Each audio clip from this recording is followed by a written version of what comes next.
Mornings with Brian. Moody Radio Cleveland. 103.3 at 6 to 9 a.m.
Cleveland, WVMS Sandusky, WVML Millersburg, WVME Meadville, WVMN Newcastle, WVMU Ashtabula, or stream us anywhere with the Moody Radio app, other streaming services, and at moodyradio.org/Cleveland. New images from NASA are showing that the land major East Coast cities are built on is sinking. It's 6 o'clock. I'm Ron Eastwood, Moody Radio News. According to the data, major cities New York City, Baltimore, and Norfolk, Virginia are all built on land that sank between 2007 and 2022. The land sank by an average of 1 to 2 millimeters per year. And some counties in Delaware, Maryland, Georgia, and South Carolina even saw their land sink twice or 3 times as fast. Euclid City Schools says a middle school student is in police custody after bringing a firearm to school. The incident happened Wednesday when the student was observed trying to avoid a weapons detection system at Euclid Middle School. A search of the student led to a firearm being found in their possession. And Akron police say the investigation into an Akron Preparatory Academy teacher is still ongoing. The teacher is accused of shoving a middle school student on campus. No charges have been filed in the case yet. I'll be right back with sports and weather. Today's culture is slipping farther away from God's truth, and the church is in dire need of godly, well-trained Christian leaders rooted in God's Word. With your bachelor's degree in ministry leadership from Moody Bible Institute, you'll be equipped to tackle the challenges ahead. What's more, you can customize the program, choosing an emphasis that matches your passion, whether that's preaching, ministry to women, children, or family ministry. Learn more about this online degree program by going to moody.edu/ministry leadership. In sports, the Cavaliers fell to the Magic 116-109. The Penguins bashed the Canadiens 4-1, and the defending MLS champion Columbus Crew begin their season on Saturday afternoon against Atlanta United. Here's your Moody Radio Cleveland forecast. A dense fog advisory is in effect until 10 a.m. Give yourself some extra time commuting to work this morning. We'll see widespread dense fog this morning, but then becoming partly sunny later, and our high temperatures will be in the upper 40s. At last check, cloudy and 41 in Cleveland, 40 degrees Akron and Canton. We've got fog in Ashtabula where it is 39 degrees. It's time for your moron moment. Looking to stretch your dollar in this economy? FreeCycle is a fantastic online community where folks give away things they no longer need or find items they want. Craigslist has a free area in its for sale section, and often you can find free items on Facebook Marketplace or in a Buy Nothing group. And that's your Moron Moment. Moron. And you'll find that on our Facebook and Instagram. It's 6:03 with Moody Radio News. I'm Ron Eastwood. Broadcasting live from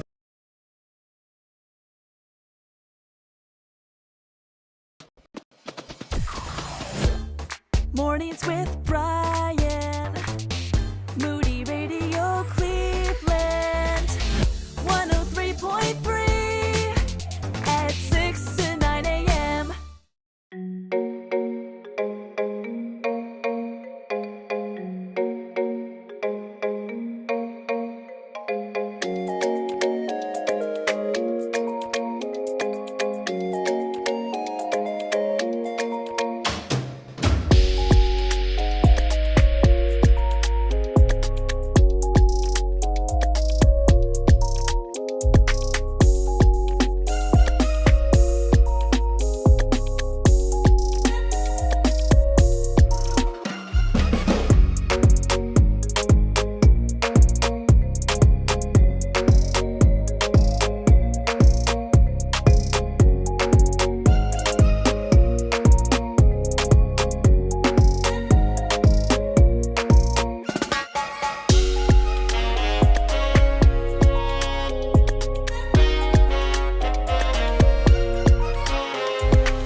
Follow-Up Friday has finally arrived. It's 6:07 on Mornings with Brian, WCRF. And Ron, I don't know if you've noticed, but there's a lot of estrogen here today. I thought something was different in the air. It's not just Lauren. It's not just Daria. No. Which is already a lot of woman for us to handle. That's a whole lot of woman there. Which probably wasn't the best way to phrase that. I was the only woman in this office For a for long time. 4 months. I don't want to hear it. And now we have Jaime Buxton from Thank City you. Mission. Thank you. Here all Friday. And you're right. That was not a nice way to say it. A whole lot of woman. Yeah, I talk for a living, but sometimes things happen like that. Sorry, Lauren. It's okay. Are you mad at me? No. Because Ron and I went on and on this week about a brand new term we learned that's very important. Ron, you know where I'm going with this. Pretty privilege. Oh, okay. Oh my gosh. You heard about this? No. It's a trend. It's a thing. Pretty privilege? Yeah. I didn't like part of the definition where it referred to some like society's standard of beauty, because I don't know if there is a standard. I mean, it changes over time. Blonde, brunette, redhead, I like them all. And how are you going to make a standard when you can't even set on standard of hair color? Right. Yeah. Well, and in this case, it's women who have an unfair advantage in life because they're so beautiful. Okay. I don't think I'm one of them. They're all three of these women have a lot of privilege here. A lot of privilege. Okay, it's Follow-Up Friday. Ron and I need to tap dance away from this giant hole we keep digging. You started. No one else has said like any words except you. How you doing, Lauren? I'm fine. You need to okay, so Trey is one of the cutest things in the whole world. We love little Trey. He's your oldest son. Mm-hmm. He's 3.5. Yep. And he had his first parent-teacher conference. He did. It was Oh very my. cute. You remember those days, Jamie? Yes. You get so nervous. I still get nervous. Are you kidding? Yeah, it was very cute. He has friends, so that's exciting. Which, by the way you talked about that yesterday, you were like so animated. You were like, "Oh, he has friends." I'm so you never know what they're like. know. You don't know what they're like outside of you. So She actually said, "Oh my gosh, he's not weird. He's not weird." he can make friends. Yeah. His teacher said, he talks a lot. He's a talker, and I said, yes, I know. Yeah, that's Very well, I know. He's quoted on the radio every day. He just, I have to be like, okay, Trey, you have to stop talking so other people can respond. Please. If you're asking a question, you have to stop. Whenever I stop by, at some point I have to be like, "Okay, buddy," because like you come in the front door, and it's like, "Look it over here. Here's the window, Mr. Brian, and then this is my mom, and this is my little brother." And then it's just the and then he cutest. goes into stories about yesterday and the day before, and then he somehow comes back around to, then we moved here, and this is my house, Ohio. He thinks our house is called Ohio. Yeah. That's cute. Yeah. So it was cute. But you still get stressed about conferences? You guys are going to laugh at me. I tear up every time. Not so much the conference. Doesn't make me laugh. No. I get it. Meet the teacher night is when I'm like, I'm handing you my child. Yeah. Please.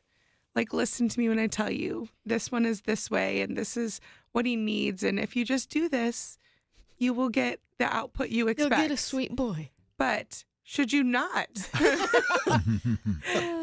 Please, I'm trusting you with this baby. Yeah. Mm-hmm. Yeah, one of the most incredible things, and the teachers listening know what I'm talking about, is when you find a teacher who just loves kids, deeply loves their students, and then knows your child. I remember one time we were just new in Garrettsville, and we're sitting at awards night, and we thought, one of our oldest son had gotten an award for, I don't know, like going to school. Sometimes they pass out like those kind of things. He's a great kid, but the English teacher goes up, and she's going to give an award to one boy and one girl in the sophomore class or whatever it was, or freshman class, the English award. And my son does not like English. And what she did a very English teacher thing. She prepared something in advance where before she said the name, she'd start describing the child. Mm-hmm. Yeah. She starts reading about the boy. And Sarah and I are like snap our heads and look at each other. Uh-huh. She knew my son in a way that I'm up there, Mr. Tough Guy, because you know how tough I am. And I started crying. I know. Because then I wasn't surprised when she said my son's name. Right. She knew my boy. That is the best. Teachers I are mean, the best. yes, it is. It is. Because it takes that extra level of effort to really invest in and know a child. Mm-hmm. And teachers are the best. I just love it. Just wait till you're on the flip side, because if you've listened to my pause for prayers this week, I got my first principal phone call in the last few weeks. And that's a whole nother, because your child is also seen and not the way you want. And it was heartbreak. And in their naughty moments. And I mean, I think it was more about me with the Lord than it was about my son. It was like, oh, I don't get these kind of phone calls. My kid isn't going to do something like this. It has been quite the roller coaster of emotions at the Buxton house. So did you call your mother and say, I'm so sorry I did this to you when I was a child? No, because the principal never called my house. By some miracle? By some miracle. The principal never called. I thought that would have happened, but no. Wow. I mean, other people called my house. Other parents. Law enforcement, perhaps, but never the school. Yeah, it is one of those where you suddenly have more empathy for your parents as you get older. Because, you know, when you're little, they're invincible. When you're a teenager, they probably are the dumbest people you've ever met. They're so out of touch with life, you just don't even know how they made it. Yeah. And then you become adults, you get your own kids, and you're like, oh, actually, you're pretty great. I don't know how you did this. Yeah. Yay, Penelope. She's listening. Hi, Mom. We love Penelope. She's the best.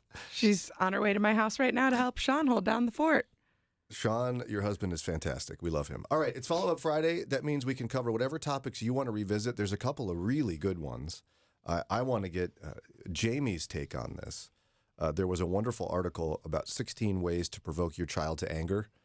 Because in the scriptures, there's not a lot of instructions on parenting, quite frankly. But one of them, Paul says twice. It's almost the identical verse. And he wrote one of the Ephesians and I think one of the Corinthians. And it's Ephesians 4:29. It's don't provoke your children to anger. That's the Brian translation. There's other stuff he said, but it's more Paul-y than Brian. What do you want to talk about, though? We'll review some other topics, and we've got plenty of other things we could discuss. What do you want to talk about? 440-546-2255. In less than 2 weeks, Christian men from all backgrounds will gather in person and online for Walk Worthy. Will you be one of them? First-rate speakers Mark Jobe, James Ford, and Nick Gatsky will motivate us in becoming all that God has in mind. Walk Worthy. Saturday, March 2nd at Campton Baptist Temple and via livestream. For details and to register, go to moodyconferences.com or text WALK to 440-546-2255. The words you are about to hear are taken from letters sent in by members of the Trinity Debt Management Program. Dear Trinity, today I'm making my final credit card payment. Before I came to you, I was in a constant state of anxiety and panic, but now there is hope for my family's financial future. Working with Trinity made me understand that I'm not alone. You really do help people. Your kindness will never be forgotten. Without Trinity support, I would not have achieved my lifelong goal of becoming debt-free. We saved a lot on interest and penalties, of course, but the reward was the gift of human kindness. Trinity has carried me through a very difficult time in my life. You're amazing. I used to feel so anxious and hopeless. Now I feel grace and peace. God bless Trinity as you continue to help others become debt-free. If credit card debt has you down, call Trinity at 1-800-659-9838. That's 1-800-659-9838.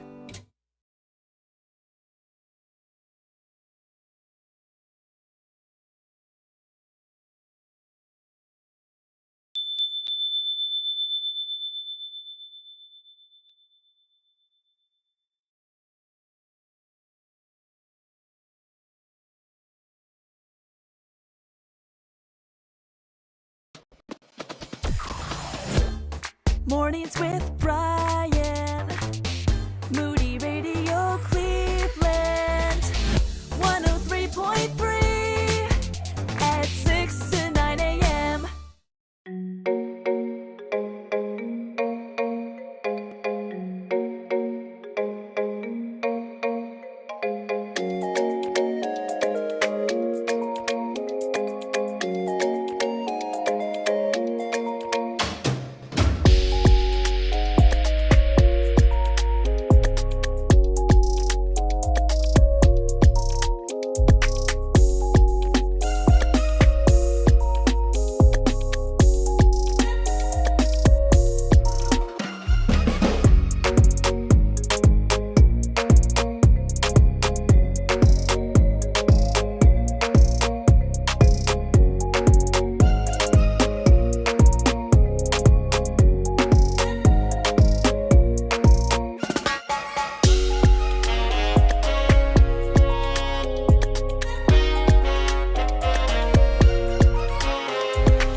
619 WCRF, Mornings with Brian. Walkworthy Men's Conference is a week from tomorrow. Wow. It's coming fast. I've got to get out that jacket with the patched elbows. Please. Dust I need it to off. see it. Yep. I'm excited. Figure out what I'm going to wear with it. I can't just wear the jacket by itself. What color is it? It's tan. Yeah, of course it is. Yeah. Corduroy with brown leather patches. You could wear a white shirt underneath. I I could. think you should do blue. Blue? Blue. Huh. I do have some blue. Like, I don't even know Saturday Ron very well. I know weekday Ron. You and I have spent years together. Saturday Ron's real similar, except he's not here. Well, you get to meet Saturday Ron, too, if you get your ticket, and they're going fast. I'm telling you, I think we're going to be in danger of selling out this year. Yeah. It's been you know years, but what? I've got a pair of tickets to give away. You do? I actually have 2 pairs to give away today. Oh, my goodness. You're not going to tell me when? Double. No. Good, so I it's can your tell fault you when. then. Can it be a game? Yeah. Yes. She's very competitive. You can't win them. I know I can't win them, but I can pick a winner. That's right, you can. I beat her like pretty handily in a game a number of years ago. And What game was it? It got rough. It was 5-second rule? You should probably just stop there because I came back and beat you pretty heartily a few days later. Because what she did was she recruited Linda Uvegas, president of the city mission. CEO. They made up a game for which I couldn't possibly win, and Linda was the person who asked the questions. It was fair as fair can be. No, it was not fair at all. WCRF versus City Mission Trivia. Yeah, and it was like, hey, Brian, what's Jamie's middle name? Or something like that. Not. Yes, it was. It was like, when was the City Mission founded versus when was that's WCRF? fair. Can you tell who's competitive in this room? We are. Both of you. Not me. Yeah, Ron, what was the name of the game we would play? It's not 5-second rule. That's like the. It was, I had to name 3 things in 5 seconds or something. Maybe That it was 5-second rule. I keep thinking of that as when you drop your food on the floor. I mean, that too. That's the an 10. irrelevant rule unless the floor's dirty. But Aren't most vegetables times- by nature dirty? No. Just pick it up and eat it. Yeah, it's fine. Just dust off the dog hair. That's what I do. Oh, sick. A couple blows and you're good to go. I pet the dog. It's all right. We're friends. You don't want to lick the dog, though. But no, I don't. That's why I brush the hair off. I don't want to lick it. But the one I got her with, remember? Oh, you do. I do. Things Quick, with zippers. Name 3 things with zippers. She froze. It might as well have been name Pants, 3 jacket, things from purse. Antarctica. I thought she was going to punch me. I could do nothing. Penguin, snow, and ice. Penguin, snow, From and ice? Antarctica. You said name 3 things from Antarctica. Oh my gosh. I just beat you right there. I wasn't playing the game. But we will play some sort of game where you can Yeah, win think a about pair it. of tickets to the Walkworthy Men's Conference. It's a week from Saturday, Canton Baptist Temple. Text WALK to get your tickets to 440-546-2255. Let's go over a couple of the topics for now, and then we'll just, if you want to talk about these issues or perhaps something else, maybe you heard us talk about something that drove you crazy or made you cry because it drove you crazy or you loved it or whatever, call 440-546-2255. So the first one was 16 ways to provoke your children to anger. And it was a pastor wrote an article for churchleaders.com that kind of gave some ideas on how we as parents violate that verse. Because generally when you talk to Christian parents, a real traditional view of things would be, my favorite part of the Bible, spare the rod, spoil the child. I got a rod, here it is. That's nobody does verse. that, by the way. It's not about spoiling the child. I'm going to tell you that every time you say it. I know, because people say that. Yeah, that's from like a Shakespeare play. I love good old Bill Shakespeare. He's my favorite. But anyway, we do this, and then we don't look at the one that gives instructions to parents and the opposite. You're not supposed to provoke your kids to anger. I've done that before. Mm-hmm. Have you? No, never. And we got some great comments on that. It'll be worth talking about. Another one was the Wall Street Journal had a piece about how younger Americans aren't buying into Dave Ramsey's advice on finances. Now, Dave Ramsey is a Christian finance guy. I mean, his financial university, I think it's called, is all over the place. Financial Peace University, all over in churches. Tons of people take it. We had somebody call who teaches the course at his church, and we just went through some of his basic rules. And at the end of the day, there's a lot of comments that came in because folks in Daria and Lauren's generation would tell you a lot of this stuff's not going to work anymore, especially with the economy the way it is and the cost of living the way it is. And I was trying to describe a time in our life when we had this little tiny emergency fund, and we were doing so great. Yay. And then there was a roof leak. And then that disappeared. And then, there was this other emergency then. So credit card. Oh, and then there was the next one, credit card. Credit card debt. Yay. Yay. Or pay cash for your house and your car or whatever he says. Right. Which was melodramatic, I know. He doesn't say that. He just says car, not house. To pay at least 10% down and only do a 15-year mortgage. Yeah, that is one of his standards. You and Sean all about that? No. No. In fact, every time one of those kinds of classes comes up in church or anywhere, I'm like, we should do that. And Sean's like, no, we shouldn't. Well, and to be fair, the principles are excellent. Yes. All things being equal. And for, I think, the upper middle class and above in America, it really is a great guide in how you had to do things. Honestly. Like, if I had the resources to do that, I would do it. Yeah. But I think that's the point, right? And that he hasn't adjusted his message as an economy changes and society changes and inflation gets out of control and wages don't keep up for decades. So anyway, maybe you want to talk about that. And then it was the issue of whether or not you're supposed to cut off people who are toxic in your life. Now, I don't know if I ever asked you, have you guys ever cut somebody off who's toxic? Lauren, have you done that? Yes, you did say you have. Yeah, we talked about the For a person. season. For a season. And then the person shaped up. And it wasn't like you were crazy on this one. You had a legit reason. You gave fair warning. You were very direct. Yeah, we talked like 4 times. It was over a long period of time that we had these conversations. I didn't ask my friend to do this, but they went on my behalf and were like, you need to leave her alone. And they still didn't.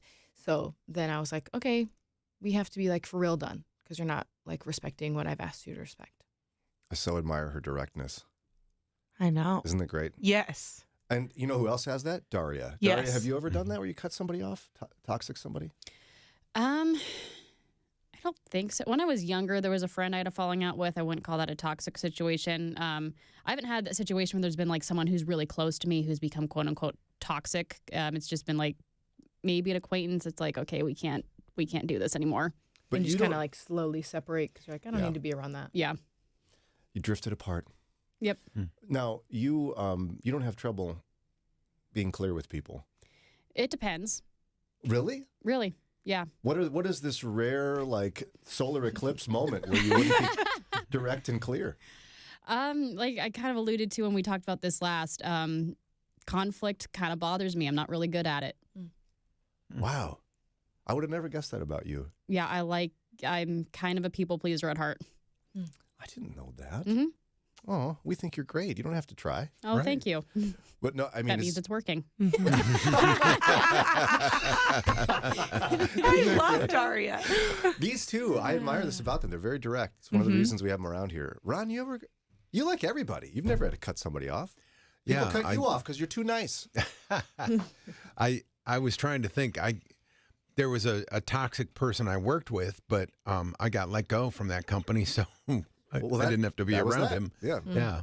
Was that the guy who would refuse to say hello to you? Yeah. Yeah. Oh gosh, so weird.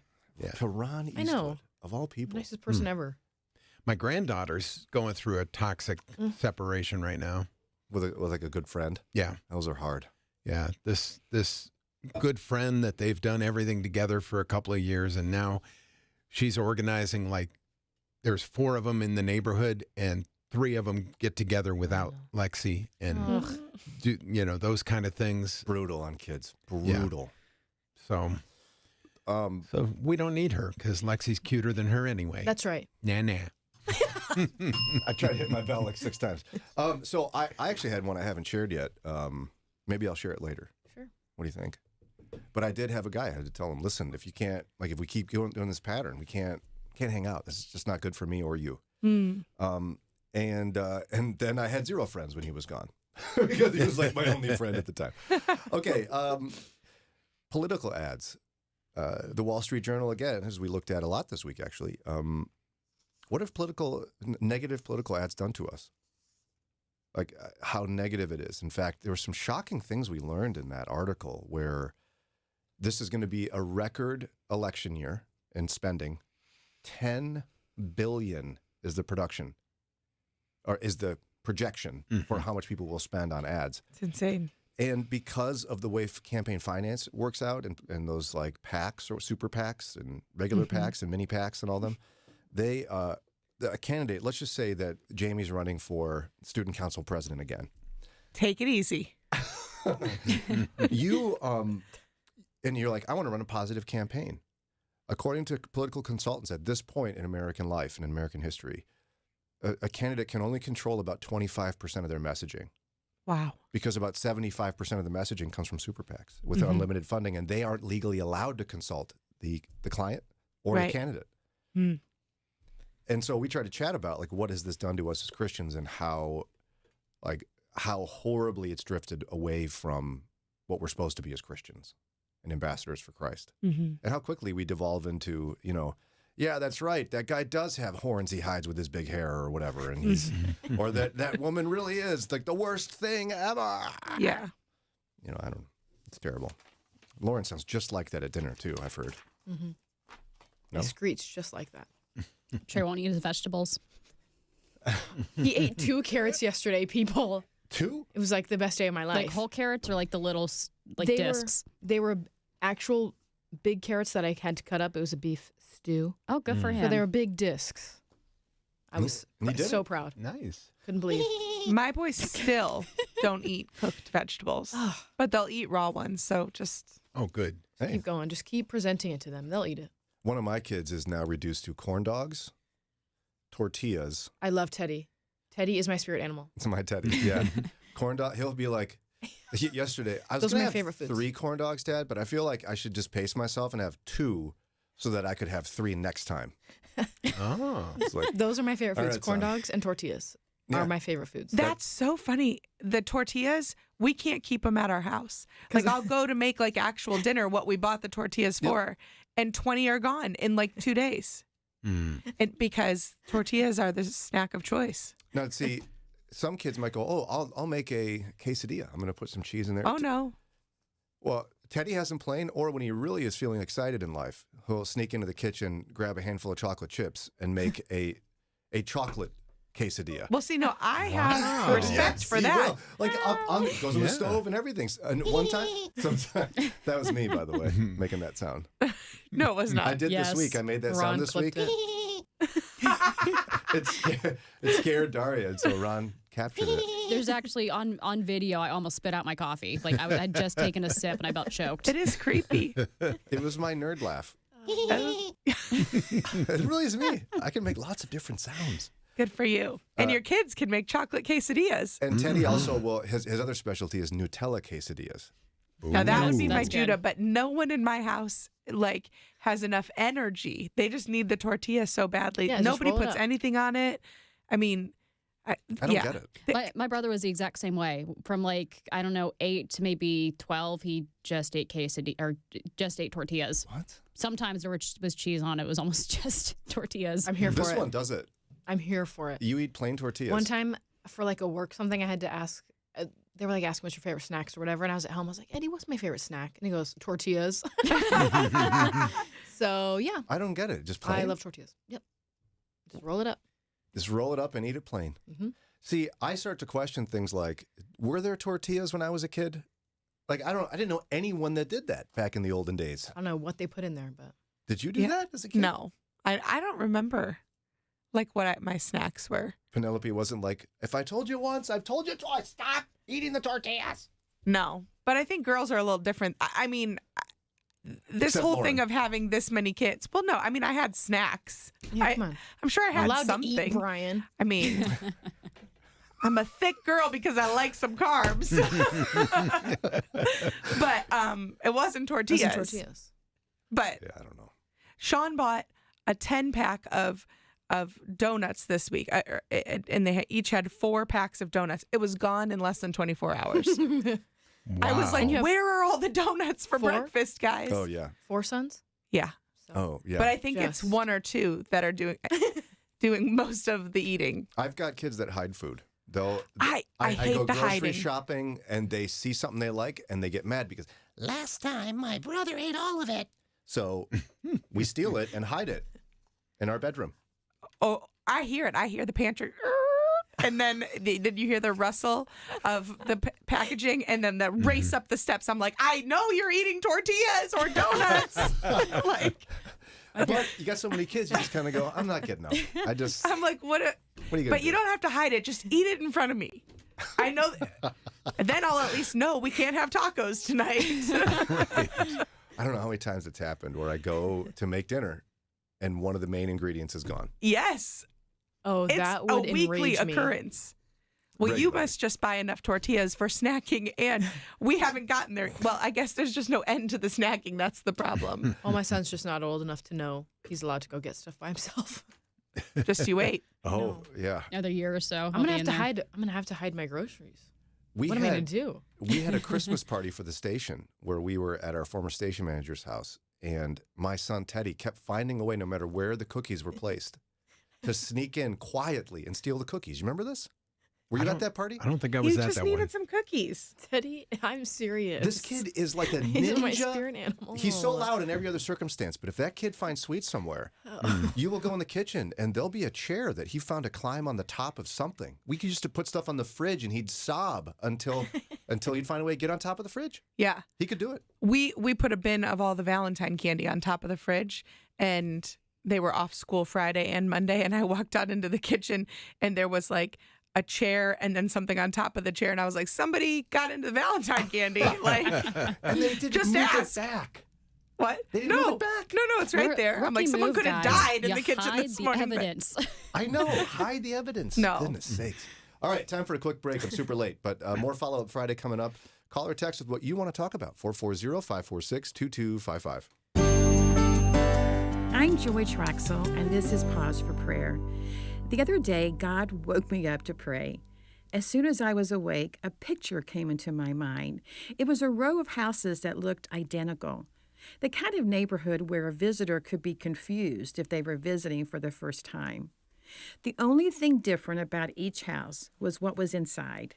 You've been entering and taking residence in the wrong house lately, was the thought that came to mind. You need to take residence in the only house that matters, my house.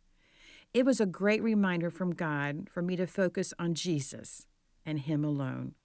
Let's pause and pray. Gracious, loving Heavenly Father, we come to you today with an excitement and an expectation to hear from you. God, we begin by asking that you forgive us when we take our eyes off of you and we place them on the world. We can become so easily distracted and forget that you are all that we need and all that we should desire. God, help us do better. God, convict us when we fail to prioritize you. God, we come to you today with various needs, and we're grateful to know that you are already aware of each one. And God, for that, we say thank you. I thank you for the way that you speak to each one of us in personal ways. And God, thank you for speaking to me through the picture of those houses. Would you protect us all from seeking comfort, peace, and other things from the world? God, if you're not part of it, we don't want it. Lord, we also ask that you help us model this to those around us, what it looks like to seek you first. God, may they see the peace that we have and desire it for themselves. God, we also ask that you quickly convict us when we are going down a path that will only lead to destruction. We trust you and desire to give you all glory and honor, and may you find us faithful today. In the precious name of Jesus, we pray. Amen. If you are 65 or older, you know this. Watching your hard-earned dollars fly out the window on healthcare costs is so frustrating. But here's some great news. If you were just notified that your Medicare costs are increasing, a program out there can really help you with your medical bills, and it's worth taking a minute to look into. MediShare 65 Plus. It's not insurance. Members actually say it's better. It's a Christian healthcare community that aligns with your faith and where people encourage and pray for you. And MediShare 65 Plus is a low-cost option for those with Medicare Parts A and B, and it fills in the gaps where Medicare stops. You choose any Medicare provider, and you get telehealth access anytime you need it. And this is great too. Unlike health insurance, you can lock in one low monthly price for up to 10 years. So don't get stuck with increasing costs. Call MediShare 65 Plus and find out how much you can save. Call 833-59-SHARE. That's 833-59-SHARE. 833-59-SHARE. Join the conversation by call or text at 440-546-2255. It's Mornings with Brian on Moody Radio Cleveland. You never know what you're going to get. I might make a sound I've never made before in 8.5 years. In fact, our good friend Roxanne just about spilled her coffee hearing my nerd laugh. It's horrifying. Doesn't even sound like me. No, it doesn't even sound human. It sounds like they sped it up, but we didn't. Right. It was natural speed. That was actually when we were going through, was it the Guy Secrets? Yeah, I think so. No, it was the new words. That's what it was. New dictionary, the dictionary words. ones? And they knew everything, and Ron and I were clueless. That's not true. You knew almost all of them. Oh, why didn't you save that for me? He can do it again. Like your kids, I'm confident. You're I'm sure I'm going to know some of these. Do some serious bed rotting. Oh, I don't know what bed rotting is. It's the practice of spending many hours in bed during the day, often with snacks and an electronic device. Yeah. No, I would like to bed rot. Would you? Yeah. That sounds nice. I mean, you've got babies, so you don't do much of anything except not sleep. Except sit there and hold them, yeah. And then one of them, they didn't know it, so I was like, that was where that weird sound came in. But I think it was the one that was like about space. It wasn't even slang. Yeah, because he called it the nerd laugh. Yeah. Yeah. What's the stellar nursery? I was like, That you was don't know it. about that, you fancy girls? What's a stellar nursery? It's a molecular cloud in which new stars are being formed. Duh. But he acted like it was slang, and we were like losers for not knowing it. And I was like, sorry, I don't study space. Yeah. This is not as fun as I thought it was going to be. You guys and your... I thought you were going to tell me like Riz. No, well, we did that one a talked couple about months ago. Yeah. Can I just say The my Riz claim to King. fame on this? My son started coming home long time ago with Riz, and I'm like, what is Riz? And he's like, I don't know. It's like when you've got like confidence sort of, and you'll talk to a girl. And I was like, so charisma. And he was like, absolutely not, Mom. Absolutely not. And I'm like, pretty sure. Yeah. And so, yeah. I claim that I figured that out long before everybody else. The Riz King lives at my house. It's really interesting. These slang words will come from actually like sophisticated words. Yeah. Like the word bougie comes from bourgeoisie, which was the name of the French elite during the French Revolution. Oh, I know about bougie. That's the number one word to define me. Yes. Of course I am. I claim it. Name and claim You're it, the sister. Riz Queen. I'm the mom of the Riz King. No cap. Did your kids ever call you mid? Yes. Mom, you're so mid. Mm-hmm. Which, do you know what that means? Like, not so great. Mediocre, unimpressive, disappointing even. Yeah. Mm-hmm. Do you ever have girl dinner? That's girl dinner. She's not on TikTok, is she? You're not on TikTok? No. You would have known all about that. There was a song and everything. It's where girls are proud of themselves because they essentially have snacks for dinner. Yeah, it's like a snacky dinner. Oh. Like tortillas, for example. Yeah, exactly. I Tortillas. mean, I love a good snacky dinner. Don't get me wrong. It's like a mini charcuterie board, basically. Or like some pretzels and cheese. It's just snacks, but you're like, this is my dinner. My husband's not here, so I'm having girl dinner. Gotcha. And then what's another one here? I'm also a queen of girl math, especially when shopping. Me too. One of Lauren's favorite things on TikTok is to watch another radio show do a whole segment they do on girl math where a woman needs help justifying her outrageous expense. Yeah. And so they help her with some girl math. I can justify any expense. So for those who don't know what girl math is, could you explain? Lauren, you probably be best explaining girl math. Okay. So say you buy like one of the girls bought 2 really expensive tickets to see like Taylor Swift or Beyonce or something like that in a different town. And so she called in and was like, how do I explain this to like my boyfriend or husband or whatever, that it's okay that I spent this insane amount of money. And they're like, oh, okay, well, you bought tickets for 2 nights, so you're really saving money because you're taking the trip there.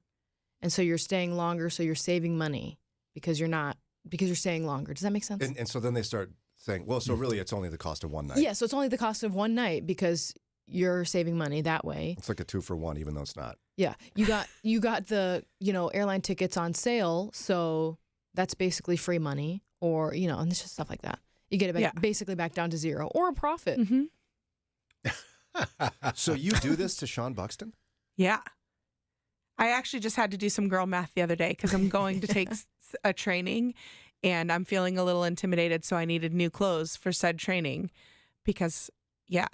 And it's I for was work, like, so it's free. It's for work, and I have to look professional. right. And in the long run, this will help me do better. And so I'll have more speaking engagements because I'm going to be a master presenter after this course. And so, the boots that I needed are really priceless in the grand scheme of things. You don't want me to lose my job, do you? That'll cost us $18,000 a year. That's exactly right, Daria.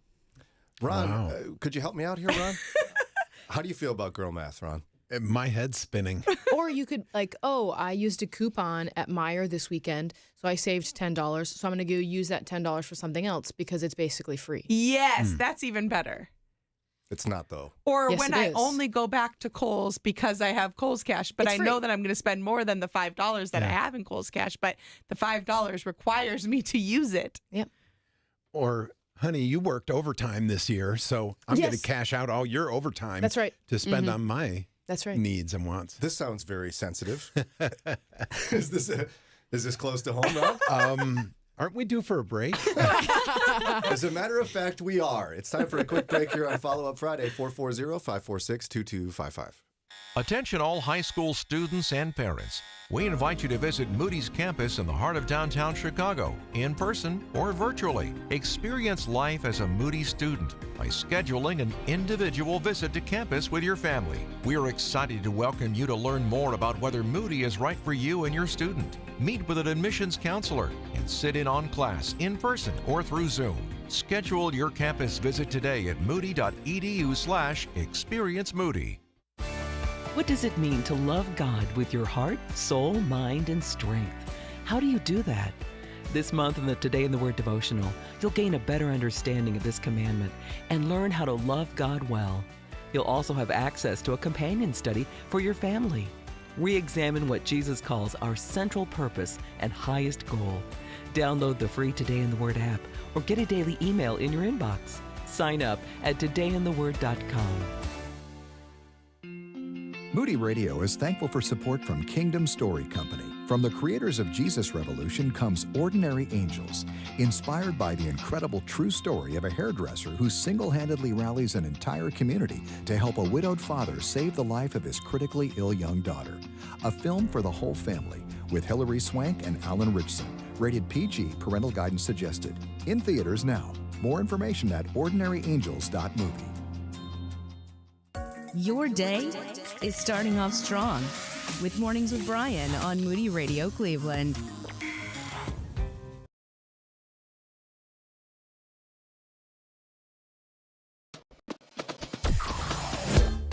Mornings with Brian. Moody Radio Cleveland. 103.3 at 6 to 9 a.m.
WCRF Mornings with Brian. We're just stirring around some creativity here in the studios today. And because we're trying to figure out how to get you a pair of tickets to the Walkworthy Men's Conference. It's Follow Up Friday, by the way. Topics, bring them in anytime. 440-546-2255. But we have a pair of tickets to the Walkworthy Men's Conference we're going to give away. And it's the big event's a week from tomorrow. Canton Baptist Temple. Dr. Nick Gatsky, Dr. Mark Jobe, Dr. James Ford, our team, the whole bit. Okay? So Eddie, Trey, and Ellis sighting. They're going to make an Caught in the appearance. Wild. Yep. They'll make an appearance. I'd ask about Sean Buxton, but he never comes, so I'm not going to bring it up. And if he did, you would never know because he would never, ever let you say that he was coming. Oh, yeah, because he'd be so mad at me if I made him stand up or something. And I would. Yeah. I would. He'd be easy to identify because there's not that many sexy chemists out there. It's true. Sean is like, yeah, that's his nickname. Speaking of nicknames. That's your nickname for him, to be clear. I don't call him the sexy chemist at home. I'm pretty sure you said that. I'm pretty sure you made it up. Okay, well. That sounds right. Either way, okay, so here's how this works. Pet names for spouses. Ron, what do you call Dana? Nothing out of the ordinary, just honey, babe, usual stuff like that. Babe's a pet name. Hey, Yeah. babe. And babe, like short for baby, not like I think she's a talking pig or something. Oh my gosh. Babe the tiny now pig. I'm questioning every time I've been called babe. I call Sarah Sweetheart a lot. That's what I call her. Cute. Hey, Sweetheart. And her middle name is Jean. Sarah Jean. I call her Sarah Jean a lot. That's kind of sweet. That's a nice middle name. Mm-hmm. What do you call Sean is Shawnee Poo Poo. Yeah, nice. That's what you call him? I really do. Yep, Shawnee Poo Poo. Sometimes just Poo Poo. That's how it goes. And like other people call him it because of that, you know? Like, I'm not going to lie, this is maybe crossing a line, but the worship leader at our church, I'm good friends with his wife, and she calls him Lovey, and I call him Lovey now, and it gets kind of awkward. I'll be like, and there's my friend Lovey. Like it's just his name. I've done that for I think I've called my daughters that before, Lovey. Hey, Lovey. Yeah, it's a cute little name. Yeah. Or if you were on Gilligan's Island and you saw Mrs. Powell, you might say Lovey. Lovey. That was Mrs. Howell. Yeah. Howell. Yeah, there you go. Yeah. Howell. There's that direct Daria over there. Hey, speaking of that, what do we call our sweet Jimmy? Just honey. Our sweet Jimmy. Honey. Oh, that's nice. Hey, honey. It's me, Daria. That's not what I sound like. I'm not telling you. I don't want Brian to use this against me. So I will not tell Brian what I call Eddie. I cannot call you some sort of awkward pet name. Sometimes How can I do that? I do, but no, you would call Eddie that. Okay. Exactly. Got him. And you don't think Eddie would like it? No. What does Eddie call you then? I'm not telling you. So sometimes I do call him Ted or Teddy. Your husband? Yeah. Hey, Ted. What's going on, Ted? That's funny. I like that. What's up, Ted? Ted. His name's Eddie. Yeah. Just put a T on there, Ted. That's all you're going to give us? That's all I'm going to give you. Sometimes Ted, sometimes Teddy. So- I'm guessing it's Bear for teddy bear. She calls him Bear when. That's what I call my Theodore. He's so embarrassed by it. He hates it. But I'm like, I call him the bear a lot of times. Oh, that's cute. It's the bear. What's going on, bear? He's like, I call my Judah Bug, and he doesn't like it either. He was a Judah Bug. He was just so cute. Well, yours mine. Bug. You can call him whatever you want. I call Trey Tracy. Cute. Because it's Trey C, last name, Cuevas. Tracy. And he's the third one. And he is the third. And you just smash it together. It's Tracy. I'm sure he'll love that as he gets I'm older. sure. So we're going to be giving away a pair of tickets to the Walkworthy Men's Conference to our favorite spousal pet name. That's right. Yes. As we in, will like, vote. I mean, we're going to be the one that makes us laugh the most. Yeah. So, but don't lie. We're on Christian radio, so don't make up something really ridiculous. We'll know it. We will know. And So are we texting this or are we calling? No, I think they should call in because we got to talk to them. Call in, tell Daria what you call your spouse, and we will pick. I can't wait. We'll bring you on the air and you'll stay on hold and we'll decide at the end who gets a pair of tickets by the best spousal pet name. Yeah? That's right. Call right now. 440-546-2255. 440-546-2255. The best one is going to get a pair of tickets to the Walkworthy Men's Conference. You call now. 440-546-2255.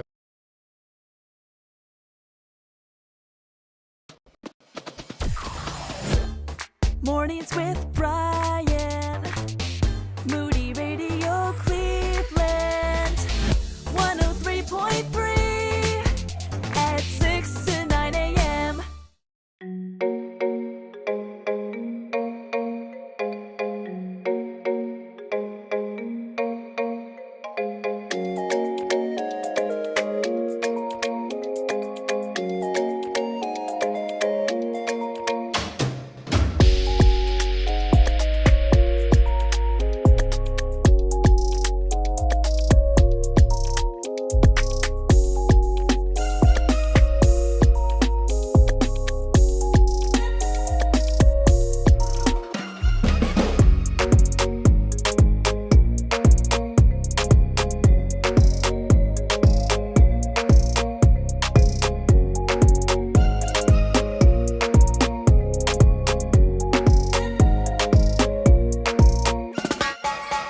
About 7 o'clock, we've got Ron's news up in just a moment, and today's Moron Moment.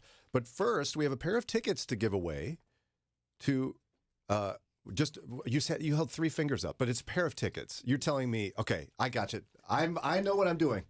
I'm on the radio. If looks could kill, the one Lauren is giving me, you would be gone, Brian. We're going to give away a pair of tickets to the best pet name for a spouse, to the Walkworthy Men's Conference. 440-546-2255. Let's start with Tim in Sharpsville, Pennsylvania. Tim, what's the pet name? Is this for your wife? No, my wife calls me Mr. Magoo. Why? Do you know why? It's just a pet name she's always had ever since we got married. Mr. Magoo. Oh, Magoo, you've done it again. Cute. Okay, so you stay on hold, Tim. We may come back to you as our winner, okay? You stay on hold. All right, now we'll go to Daniel in Cleveland. Daniel, what's the pet name in your marriage? Hey, Joy Bells. Is this your wife? Yeah, my wife's name is Joy, and I programmed that into my contacts, and then my wife came back later, and she put under the subtext, the love of my life. Oh, nice. So whenever she calls you, it says, Joy Bells, the love of my life. Yeah. Ladies, that's pretty romantic. Joy Bells? Joy Bells. Does she like it that you call her that? You know what? Sort of. That sounds right. It's a good pet name, I don't call her that a lot. It's just, it comes up on my, whenever she calls me, and it's just kind of a reminder that life is hard enough, and let's have some fun. Yep. That's pretty good. Aw, that's so cute. Okay, so you stay on hold too here. Now, let's make, who's decided? Jaime Buxton is the guest. Jaime You're going to make me decide? Yep. Oh, gosh, no pressure. From City Mission, you have to choose between Tim and Daniel as having the best spousal pet names, either Mr. Magoo or Joy Bells, the love of his life. It's a tough choice. I like Mr. Magoo. All right, I'm Tim. sorry, Daniel. Tim, Mr. Magoo, you've won a pair of tickets to the Walkworthy Men's Conference. Oh, cool. Congratulations, brother. You stay on hold, and Daria will get all your information so we can get you your tickets. And Daniel, we should send Daniel something. I'm going to send Daniel a pair of tickets to Walkworthy too. What? Yes, I am. You are a giver. So, yes. Wow. Okay, so both of you stay on hold. Both of you get a pair of tickets to the That's right. Walkworthy Men's Conference again a week from tomorrow at Canton Baptist Temple. Get your tickets today. Text WALK to 440-546-2255. Oh. What does Eddie call you again? I'm not telling you. Why would he call you? I'm not telling you. That's weird. Yeah, that is a weird name. Hey, I'm not telling you. You look pretty today. Is that what he sounds like? Probably not. No. Okay, well, it's time for a quick break for Ron's news and today's Moron Moment. Follow-up Friday continues. 440-546-2255. Mornings with Brian on Moody Radio Cleveland, WCRF Cleveland, WVMS Sandusky, WVML Millersburg, WVMN Newcastle, WVME Meadville, WVMU Ashtabula, and everywhere with the Moody Radio app or at moodyradio.org/Cleveland.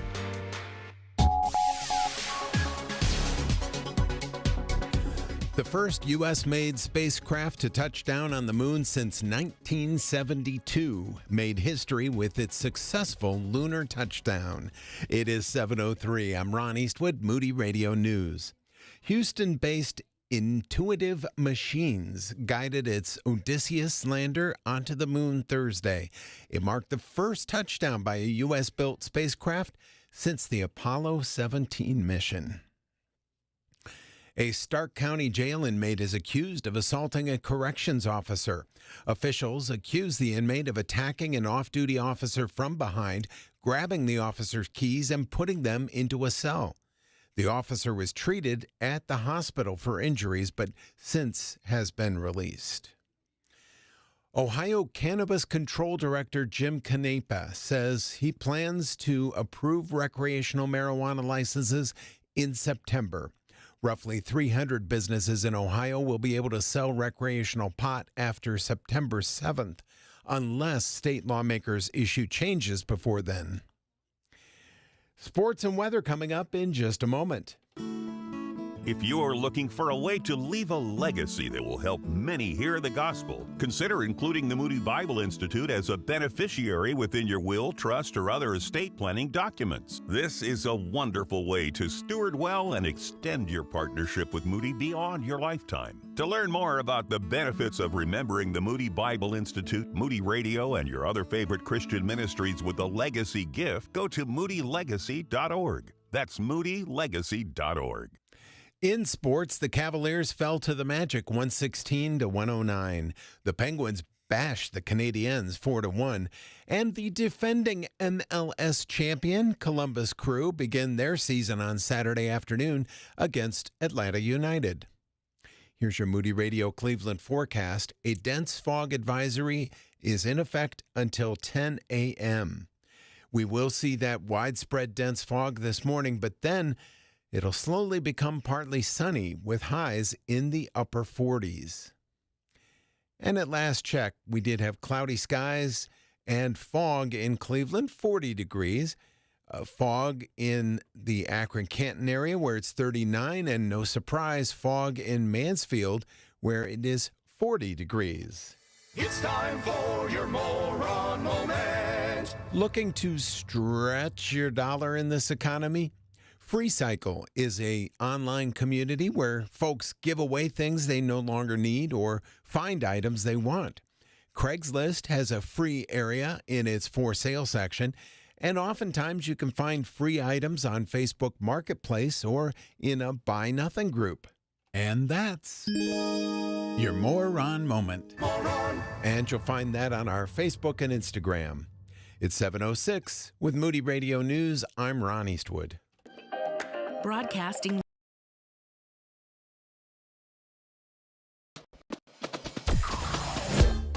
Mornings with Brian. Moody Radio Cleveland. 103.3 at 6 to 9 a.m.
See Me. Love that song. It is Mornings with Brian, WCRF, follow-up Friday. What do you want to talk about? 440-546-2255. Lauren, you're up. You got something. I have something for us. Okay. Oh. It was last week we talked about something. I'm going to talk while I go down here. We talked about something. Okay. I found it. Uh-oh. I'm nervous. Spiced Coca-Cola. Coca-Cola spiced. Wow. Yeah. Ooh. We talked about this as a bad idea, that it was yeah. Coca-Cola that has... I probably have to give that a second. What did we... Some sort of... It's not a winter spice. It's like a... What kind of spice is it? Raspberry spiced. Yeah, because that seemed odd, the combination of a fruit and spice. Yeah, I think we kind of rejected that idea. So your brilliant plan was, let's try some on the radio? Yes. I love this plan. Hope it doesn't explode. It's not from some Southeast Asian country where an animal is involved in the harvesting of the coca plant. No, that's not what the label says, Ron. Okay. Yeah. Remember, Ron? It smells very interesting. There was a coconut milk that was chaining chimpanzees to trees and making them climb up. And yes. Who doesn't need some Coke at 7 in the morning? You know what I mean? Listen to that. I love Coke any time of day. I mean, for I'm not us, gonna lie. I love good regular Coke. It's practically lunchtime because we get up at like 3:30. See, now that's girl math. Yeah. But don't try it yet, Jamie. Here's your cup. And you can watch in the live stream. We'll see how badly this goes. Oh. Daria, It will you take one to smells- Ron, please? Thank you. It smells interesting. Smells interesting. I don't think I everyone. want that in my mouth. Coca-Cola spiced. They have not provided any consideration It was, for this discussion. Actually, a Coca-Cola sales rep did reach out to us last week, and he was like, "Hey, thanks for talking about it." No one asked for this, by the way. No one asked for this. We talked about it on Pretend Experts last Thursday. Is it a good idea? Is it a bad idea? So I found it, and I said, well, we got to try it. Like, the smell's already bothering me. Yeah, I can smell it just in the room. I'm intrigued by the smell. It kind of smells like cough syrup. It smells... Who's going That's a great way to more describe like it. I think all at the soap. same time. Okay. 1, 2, 3, go.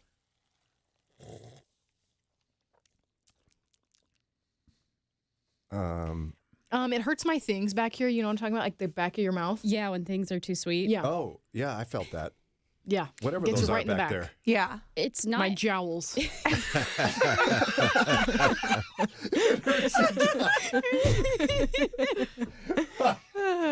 There's a real word for it, but I don't know what it is. I can't... It's not entirely unpleasant, but it definitely has that cough syrupy taste.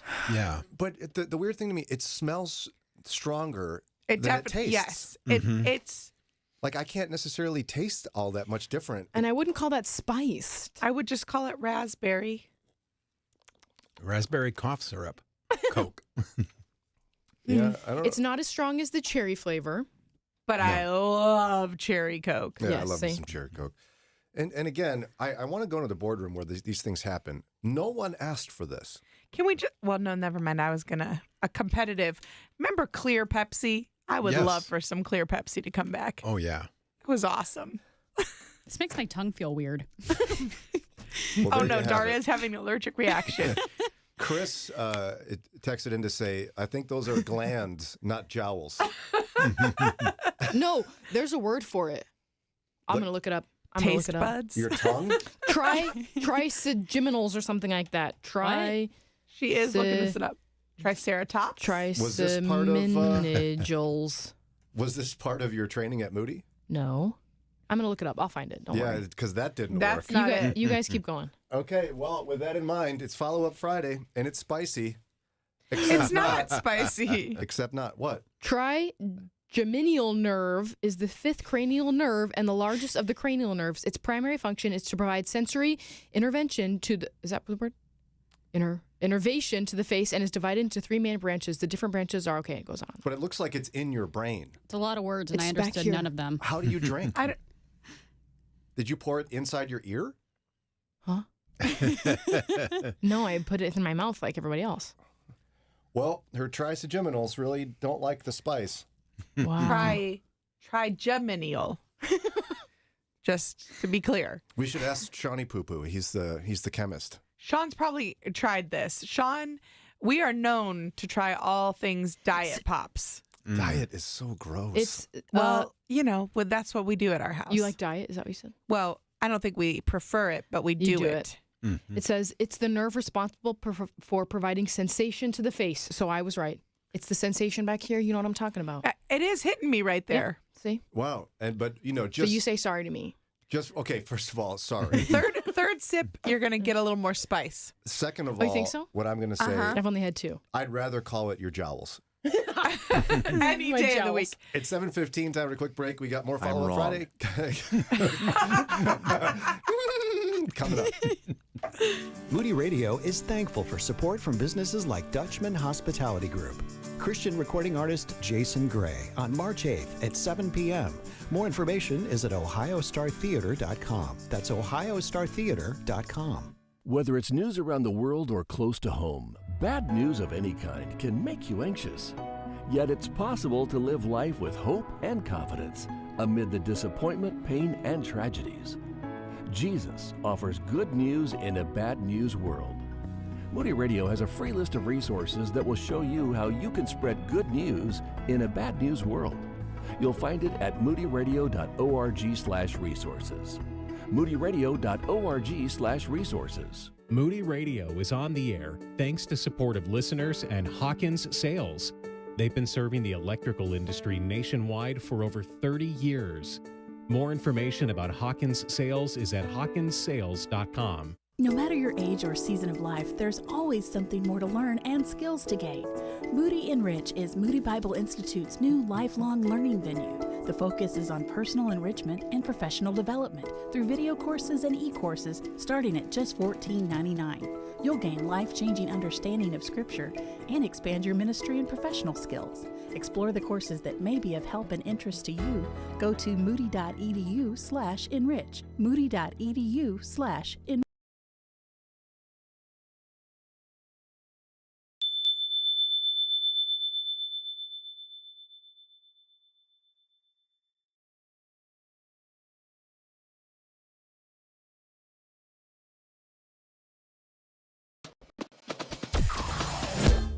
Mornings with Brian. Moody Radio Cleveland. 103.3 at 6 to 9 a.m.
Brian. We got Jaime Buxton in with us all morning. She is the czar of fun at City Mission. Yes, I am. In fact, just recently she went back doing an art project at City Mission, just for funsies. Oh, my goodness. Just last night, I got to spend some time with the men at Crossroads. Right now, we have about 97 guys staying at Crossroads Men's Crisis Center. And last night, we went, and while they were having worship on one half of the gym, we were painting. And it was like the best time hanging out with our guys and seeing the art that they created. It was really, really cool. We love City Mission around here. So thanks. And we love hanging out with you, Jaime Buxton. Ditto. Okay, so it's Follow-Up Friday, 440-546-2255. One of the ones I wanted to chat about again was the 16 ways to provoke your child to anger. Because there was a comment from a dad, I think, that is thought-provoking. Here's what he wrote. As a dad, I was talking with my daughter about her language and used this verse, Ephesians 4:29. Do not let any unwholesome talk come out of your mouths, but only what is helpful for building up others according to their needs, that it may benefit those around you. Then my daughter said, respectfully, Dad, you don't always encourage us. Ouch. And she was right. And since then, I've used this verse to remind me to try and be more encouraging. Still working on it, but will always remember my daughter's gentle but direct comments. Have you ever had your kid correct you? Oh, more times than I'd like to admit. No, not in the go to your room, don't talk to your mother like that kind of way, but more like a, yeah. You have. Oh, for sure. I have too. And I'll start just so it doesn't seem like I'm making you do something uncomfortable. Yeah.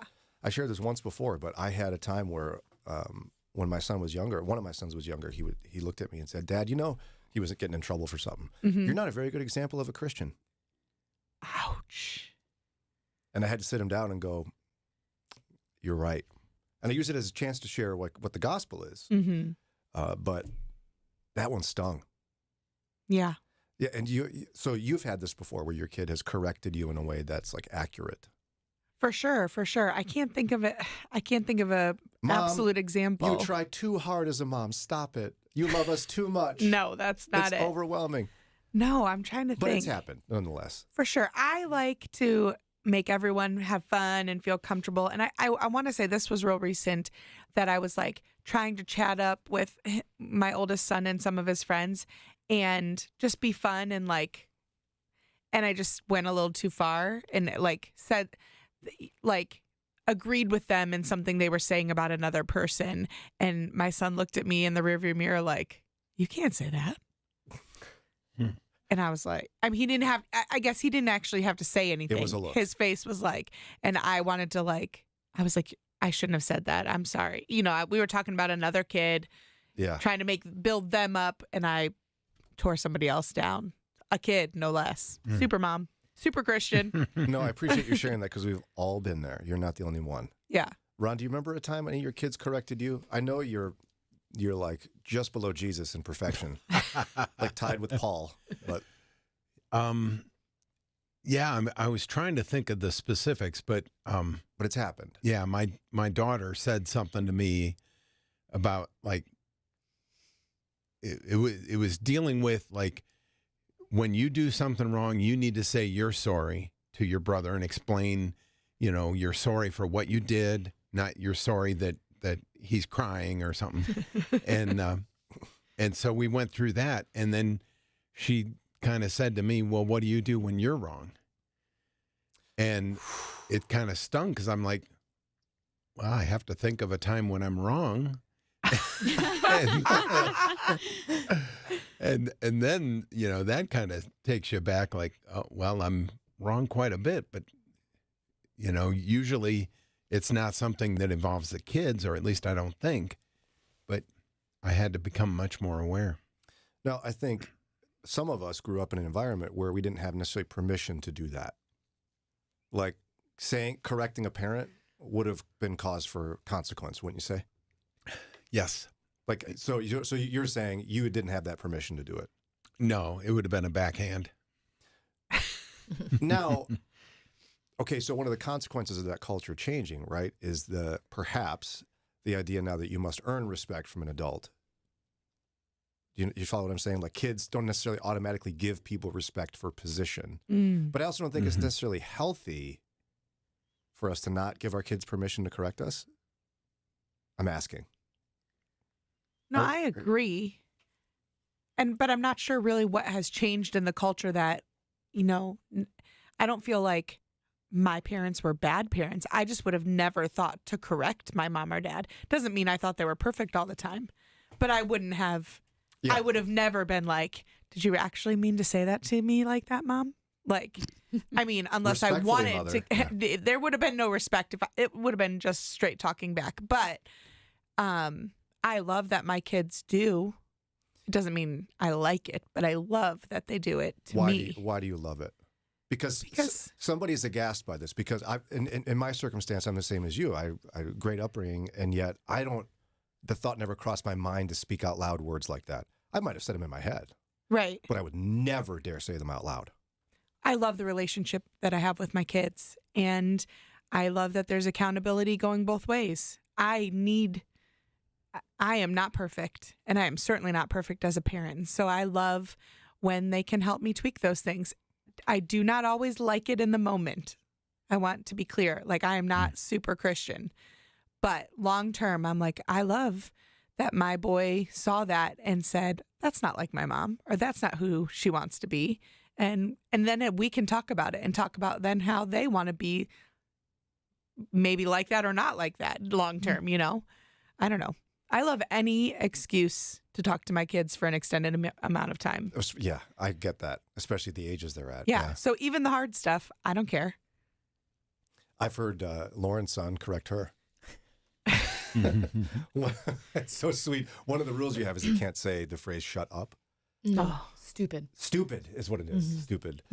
Shut up will come. Let me assure you. Away. And so I'll be on the phone with her, and she'll be like, "Brian, that is so stupid," and you don't say stupid. I hear him yelling in the background constantly. Mommy, don't say stupid, or he'll even just hear like a word that's like, it's like, Mommy, don't say stupid. I'm like, I didn't. Daria, did you? Now, I don't know if your parents are listening, so you handle this however you want. Did the thought cross your mind to correct your parents in a respectful way? I don't think so. I'm trying to imagine a scenario where that would have even been necessary or appropriate. I don't think we had that. My dad and I especially had like this very open dialogue where we talked through a lot of things, including, I'm sure at a couple points, his parenting, like, why are you doing this? But the just the blanket statement of, I don't think you should do this, Dad. I don't think that ever crossed my mind or occurred to me that I should say this to my father. So which is better? Ron? Hey, Boomer. Yeah. Is there a better one? I think if you can teach your children that they've got the freedom to question you respectfully and not just like throw it in your face like, well, I think you're stupid, then I think that would be the win. It's, as generations have proceeded, there's less respect given to someone based on agency, and just all respect is myself and who I feel I want to respect. Not, just because you're older, you're a teacher, you're a policeman, you're, whatever the natural, in my day, the natural respect goes to these people. I think less and less of that is going on now. I think the shift in the culture comes from, and I'm not critiquing gentle parenting at all, Lauren. I think you're doing great work with your kids. There's a lot of respect now for kids as individuals, which I think is fantastic. But at the same time, I think it's gone too far, where kids are not being taught that, like, no, you do need to have inherent respect for your elders or people in authority. Lauren? Well, you guys are the ones that have older kids that are saying this right now. So what do you guys think? And I wasn't going to share this, but I think I will. I had my 3 older kids at one point. They didn't handle it super well, and we dealt with that later. But I was big on respect. Mm-hmm. Like, it was one of my things. You're being disrespectful. Like, I'd say that all the time. And it was something I was conditioned to. Mm-hmm. And my older kids were convinced at one point that I cared more about respect than them.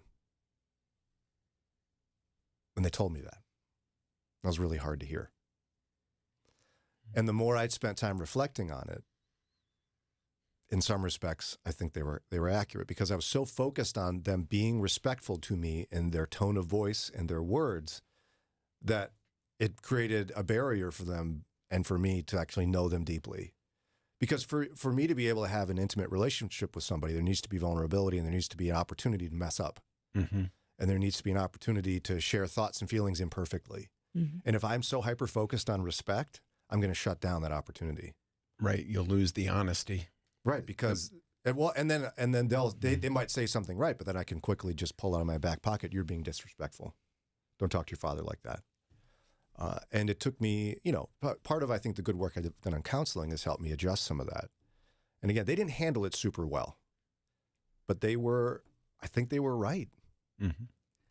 And maybe that was the fault, but perhaps the pendulum has to swing generationally to the point that we find a middle ground somewhere.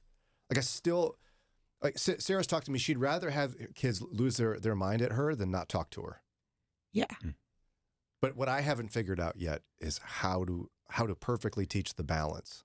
Right. How do you teach respect, but also create a safe environment for your kids to mess up? Mm-hmm.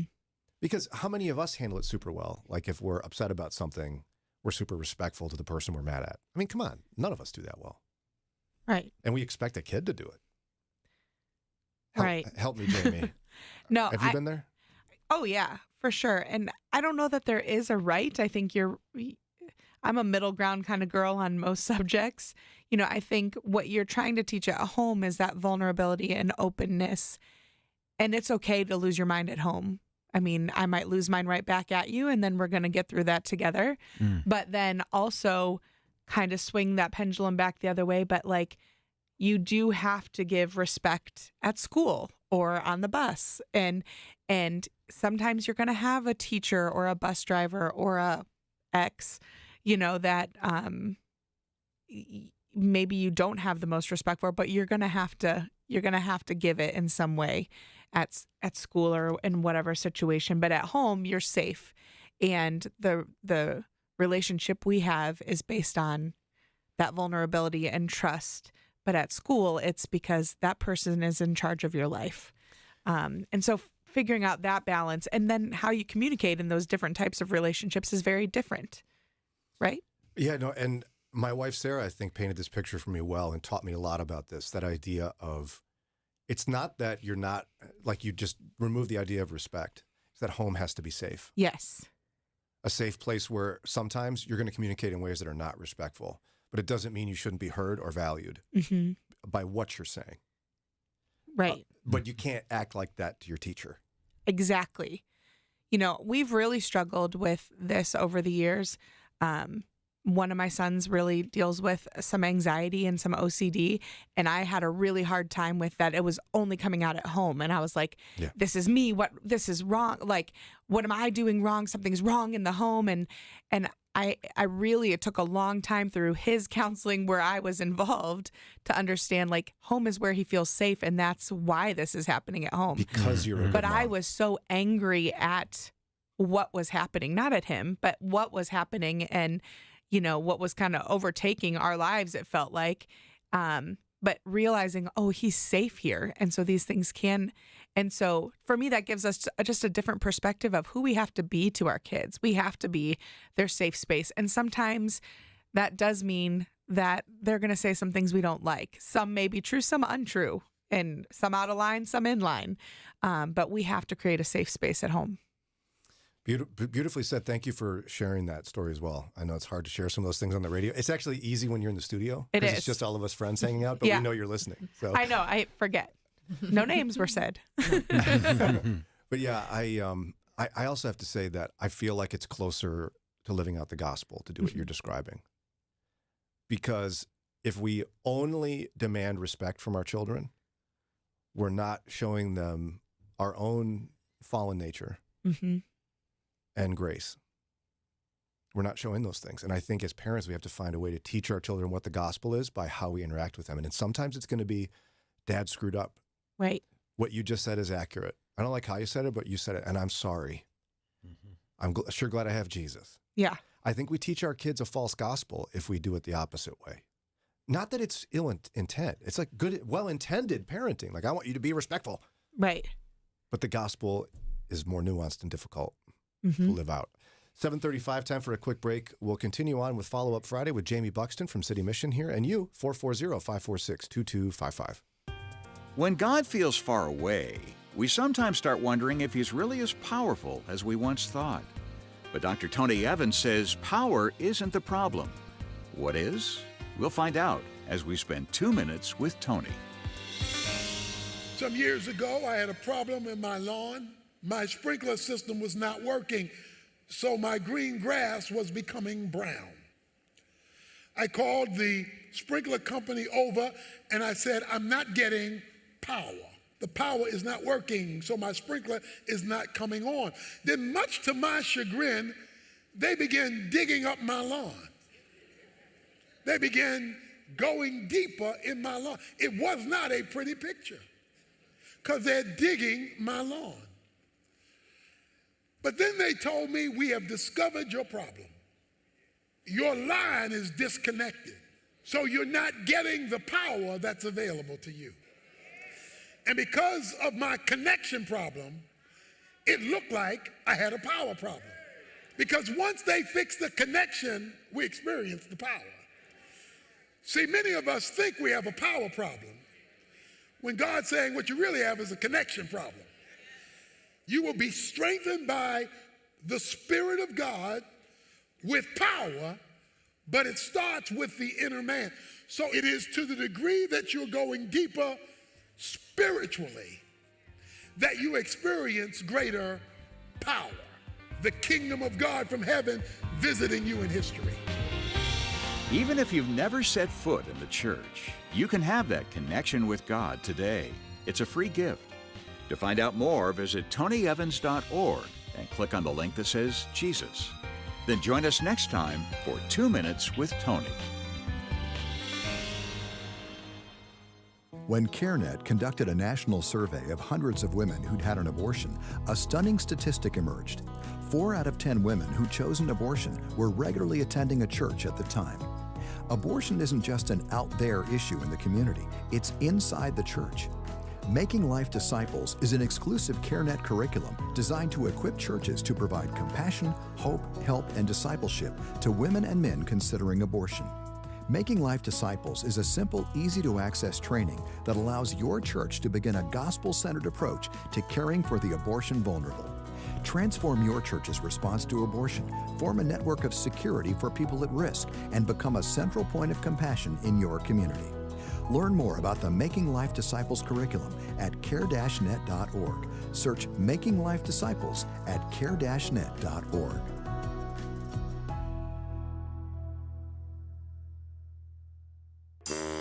Are you looking for candid conversation from a biblical perspective? You found it.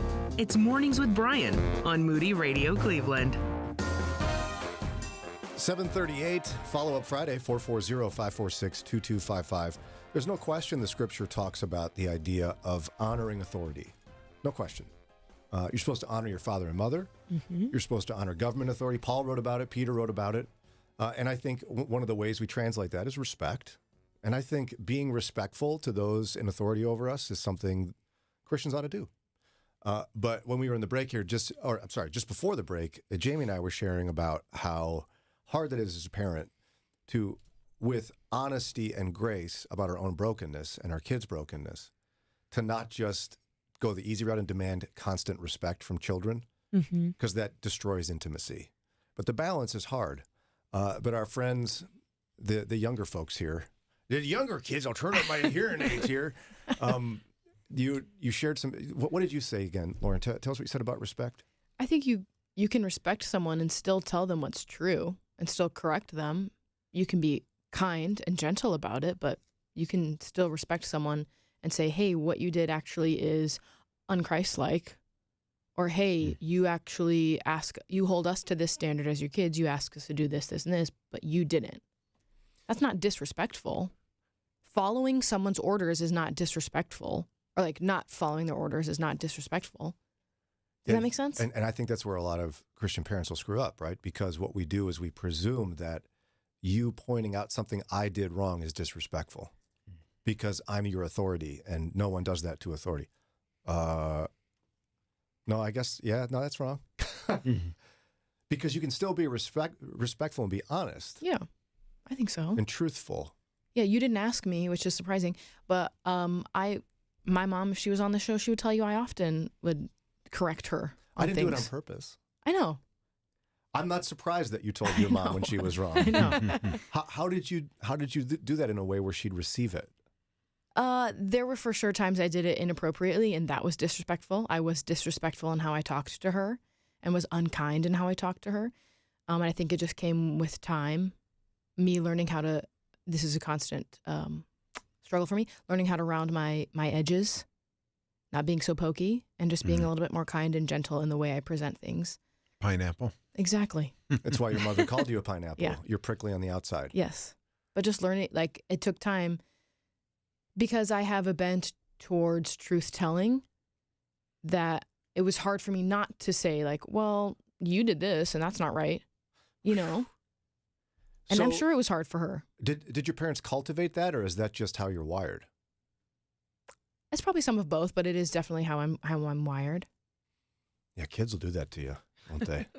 You don't do anything on purpose, but they get this quality from the Lord that is a positive. Yeah. It just gets you. Now, Daria, you said something else about respect that was super good too. I wish I could remember what you're referring to. I think what I said was the current trend in parenting is giving more respect to children and acting more like they are actual people instead of just, do what I say. And that's fantastic. But I think at some point we swung too far the other way, and now kids have so much agency that parents are not telling them that, no, like, you don't have to agree with everything that's going on around you, but you still do have to respect authority. Yeah, it's a tough road. Hopefully your generation gets it right, you guys. Your two generations, We won't. I should say. No, we won't. Well, I mean, because, one of my personal theories in life is that somebody needs to start an insurance business for therapy. Kind of like life insurance. And what you do is you purchase therapy insurance for your kids. Because no matter what you do, they will end up in therapy because of you. It's almost just like you start at damage control. It's just like the floor is damage control. But you know what? I wonder if my theory is flawed in that everyone would collect on the policy. Right. So there'd be no money in it. What company would undergo that? Once again, I have a terrible business idea. This is not surprising. But you know what I mean? Like, right? It's one of those realizations I think you get to where when I did my podcast series, The Grandfather Effect, I was like so convinced that my parents' generation and their generation before them had done it all wrong, and now I can get this right, until I realized that all of my grandfather's greatest mistakes were made at an older age I am right now. Mm. And so my children someday could make the second season of Grandfather Effect about me. And that's humbling. And to be honest, they could, like right now. I was going to say, we could have our own YouTube channel on just that at the Buxton House. Right. And it's I don't know, it's a harder way to go. It's a more difficult route, but isn't that what the Lord calls us to often in living out the gospel? It's easier to try to be legalistic. Just create a list of rules and you can feel better about yourself that you followed them somehow. And Jesus came to remind us, actually, no, you didn't follow the rules. Right. You didn't murder that guy, but you sure do hate him. So same to me. It's the Brian translation. It's a tough road to do it that way. Do you think you're winning so far, Lauren, with little Trey? He's cute. He is cute. I don't think I'm winning. You had a great parent-teacher conference, though. We did. It was very You're a good sweet. mommy. Thanks. She said he doesn't have any tantrums. She goes, does he have any tantrums? I said, yes, at home. Yes, But ma'am, again, he does. But that also draws to, it's that line of teach children how to behave is a weird word, but be respectful in public, but be safe at home. Yeah. I only throw my tantrums at home too. Me too. And if you think I'm kidding, Call my husband. Yeah, I was going to say, did I just hear Sean yell amen through the radio? I don't know. Johnny Poo Poo. It's 7:45. It's Follow-Up Friday. What do you want to talk about? 440-546-2255. Walkworthy is next Saturday. Are you ready to hang out, worship God, and be inspired by great speakers helping you to achieve your highest calling as a man? Walkworthy, Saturday, March 2nd at Campton Baptist Temple and via livestream. Mark Jobe, James Ford, and Nick Gatsky will motivate us in becoming all that God has in mind. Don't miss out. Register now. Text WALK to 440-546-2255 or go to moodyconferences.com. Moody Radio is on the air thanks to support of listeners and Hawkins Sales. They've been serving the electrical industry nationwide for over 30 years. More information about Hawkins Sales is at hawkinssales.com. Did you know the average person walks nearly 2,000 miles a year? Now think about the millions of children around the world who risk disease and miss out on opportunities simply because they walk those 2,000 miles without a decent pair of shoes. For the past 25 years, Buckner Shoes for Orphan Souls has provided more than 5 million pairs of shoes to kids in some of the most vulnerable communities in the world. That's over 5 million opportunities to put a smile on the face of a child and show God's love to boys and girls living in desperate situations. Many times, those shoes introduce families to Christ-centered programs, helping them rise above poverty and achieve their God-given potential. I'm Rob West, inviting you to provide shoes and share the love of Christ with children around the world and here in the United States. Find out how you can make an impact at GiveShoesToday.org. That's GiveShoesToday.org. It's Friday, gotta get down on Friday. Monday, I have Friday on my mind.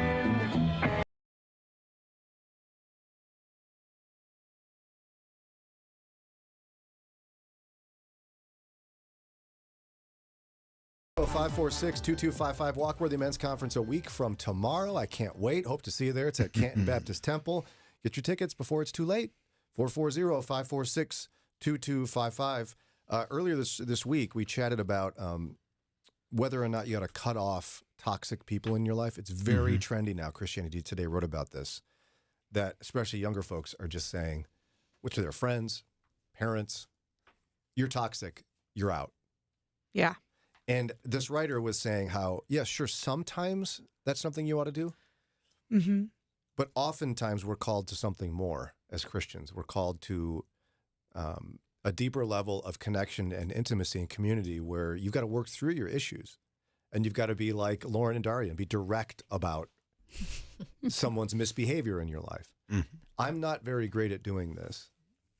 But there was one time I was going to share that was a pretty difficult one, that I think the Lord was asking me to do it, and I feel pretty good about it in the long run, although I'm sad. So here's the scoop. Sarah and I were real close to another couple, a very similar age, and we lived in Chicago. They had a couple of kids together, but their marriage was pretty rocky. We loved hanging out with this couple. We went out to eat. We did his birthday at our house one time, 1 year. But they had a pattern where they get into a disagreement and an argument, and he would leave. Now, I'm not talking about just like cool off. I'm saying he'd leave for a couple of days. Yikes. And so the first time that happened, we were hanging out together. I was like, dude, I understand you might need some time. Give me a call. We can chat through it. You might need a break, a breather. You got to stop like actually leaving. This is not healthy. And okay, yeah. A couple of weeks later, we find out from his wife that he was gone for a few days. I call him, what are you doing? It's just, she drives me crazy. They'd have a legit conflict. And by the third time he did this, I was like, listen, I got to be honest with you. I don't know if we can like maintain a solid friendship here if you keep doing this. You can't keep doing this. This is like unhealthy for you and your marriage and your relationship. It's unhealthy for us to deal with this every couple of weeks of you abandoning your family for a few days. Wow. And if you keep doing this, I don't know if we can be friends anymore, man. And he was like, yeah, but you don't live with her. You understand? I mean, I'm sure it's complicated. And he kept doing it. And I haven't talked to him in years. I wish and I think they're actually divorced, if I'm honest, if I look at social media. Yeah. Not surprising. Now, I don't share that as been like, yay, Brian. You don't know how many times there's been people I just like drift away from and don't return calls to because I don't want to tell them how annoying they are, how disrespectful they are, whatever it is. In this case, I felt like I had to do it. Yeah, that's not just you speaking up on behalf of yourself. That's you defending a family and a marriage that you see. This is a serious problem. It's going to lead to major problems. And like you said, you think they're probably divorced now. So you weren't wrong. And it would cause turmoil in my family. Yeah. My wife and I just running all over the place trying to protect these people. My wife calling the wife and the husband, where are you? You got to go home. And you don't want your kids to see that as an example. Yeah. It's tragic. Yeah. It's the one time I've done it. Meanwhile, Lauren is like, that's the one time I've done that yesterday. It's like, how do you get more courage to do that, to really lean into disagreement? Because I think this is one of these things that's missing in American culture in the church is robust community. We don't really know each other because when it gets messy, we abandon each other because we're individualistic and we want our space and our peace. So go ahead, Ron. How do you do it? I think also our relationships in the grand scheme of things are not as deep. And so it's easy to leave somebody if you're not that tied to them. Yeah. And just walk away and say, look, you're weird. I can't be with you. But if we were deeper in our relationships, then we might feel more like we had the authority perhaps to speak into the situation. That, also maybe we're afraid that we're not living it ourselves. So how can I tell you that you're doing something wrong when you could turn around and say, well, yeah, let me lay out all your faults. Yeah. I mean, I don't know how do we get there? I mean, are you younger people doing this in your relationship super easy? I thought you guys were suffering more than everybody else. I don't think it's super people. easy. No. I think it takes work to have an open line of communication with those in your friend circle to be able to do this. They can't just be, like Ron's saying, like surfacey friendships to be able to do this well. You have to have communication, deep communication with your friends to be able to do this and be honest. And I think understand that there's an occupational hazard with just having friendships. Like the words like toxic and narcissist and gaslighting, they're buzzwords now. They have no meaning anymore. And people think that just a basic conflict and just the basic messiness of human relationships, like, oh, I'm being abused, this person is toxic, I'm just going to cut them off. Life is messy. It's not always going to be comfortable. And the more you get to know someone, sometimes conflicts arise, but you don't want to trade those relationships for anything because, I mean, you have some really meaningful conversations and you connect with people that can pour into your life and, you'll pour right back into theirs and just make a huge difference. I think it was yesterday, J.D. Greer, he comes on at 9 after us. He was talking about relationships and he said, you can live without a marriage. You can't live without community. Wow. Many of us try. But I think, the scripture is very clear that if somebody sins against you or somebody sins, we're supposed to hold each other accountable. I think we all agree with that. I don't know if we're willing to do it. I mean, I have just a few relationships in life that have permission for that. I remember one recently, somebody asked me a question. I think it was something about like, so where's the Lord calling you to grow right now? And I just kind of hemmed and hawed for a minute. And they're like, whoa, you got all kinds of uncomfortable there, Brian. What's behind that? That's invading my territory. Yeah. And a lot of people put up walls in those situations to avoid it. But have you figured this out? I don't know. I'm listening to you guys kind of taking it all in. I feel like you said, Brian, there are people in my life that have those kind of permissions and they go both ways. And those people we don't get to, I think I liked what you said, Daria. Those buzzwords like, oh, that's toxic. You can say that about someone who cuts you off in traffic, like, or you know what I mean? And and that's not what we're talking. I don't think that's what we're meaning to talk about. I mean, I am willing to confront people who I have deep relationships with, but there are just some people who I'm like, they're not that great for me. And I don't talk to them about that. I just say, if I see them, I'm going to be kind, but those are not the people that I need in my life, and not in a mean way, but those are just not the people that I'm going to choose to like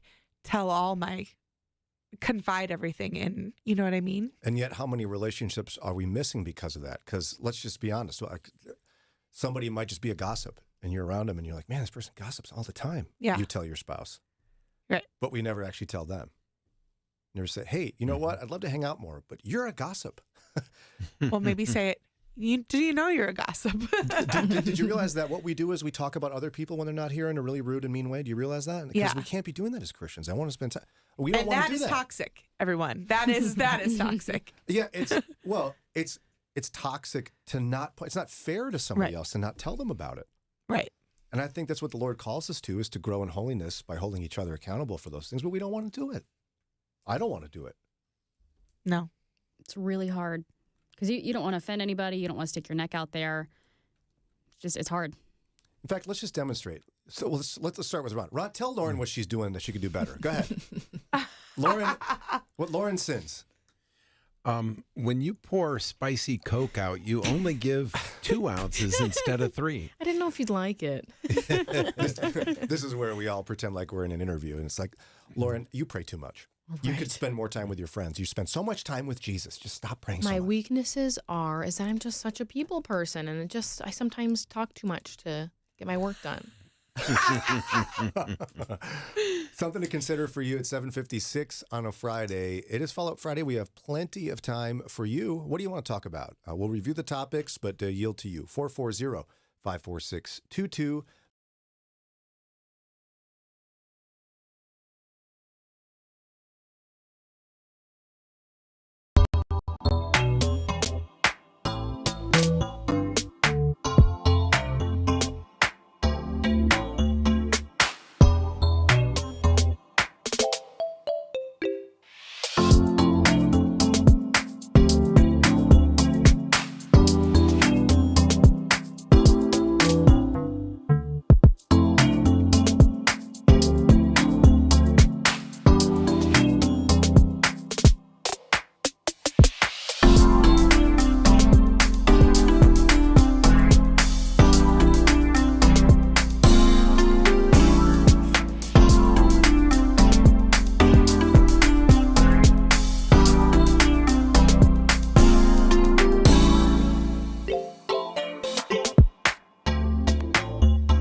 Mornings with Brian on Moody Radio Cleveland, WCRF Cleveland, WVMS Sandusky, WVML Millersburg, WVMN Newcastle, WVME Meadville, WVMU Ashtabula, and everywhere with the Moody Radio app or at moodyradio.org/Cleveland.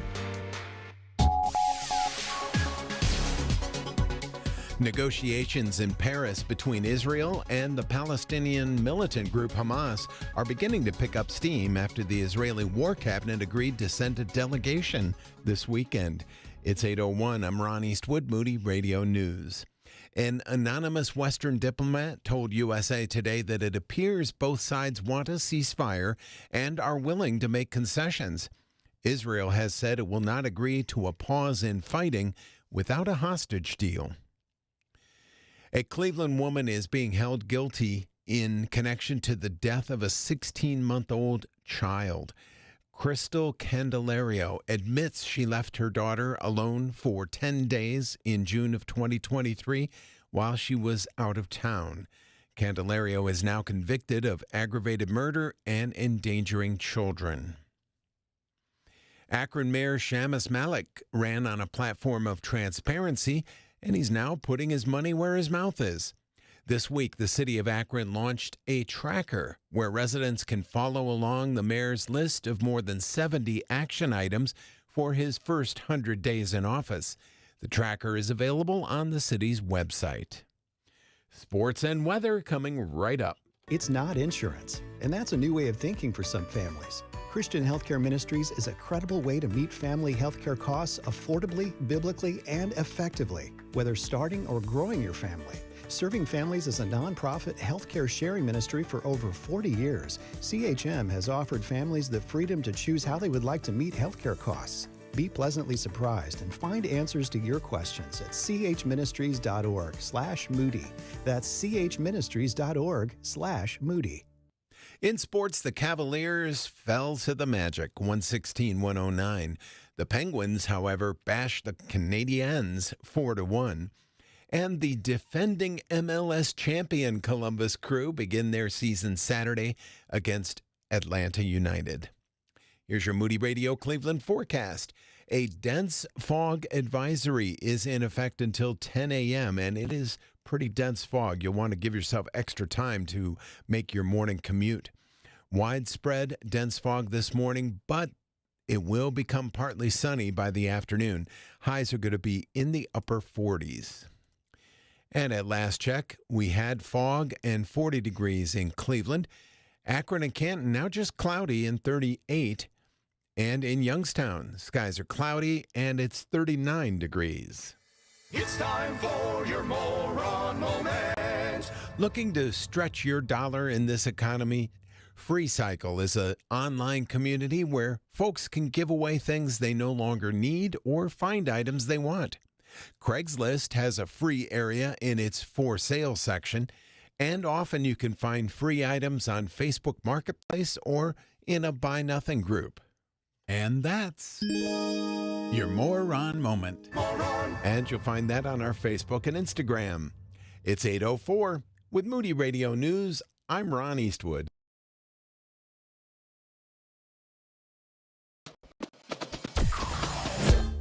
Mornings with Brian. Moody Radio Cleveland. 103.3 at 6 to 9 a.m.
Thank you.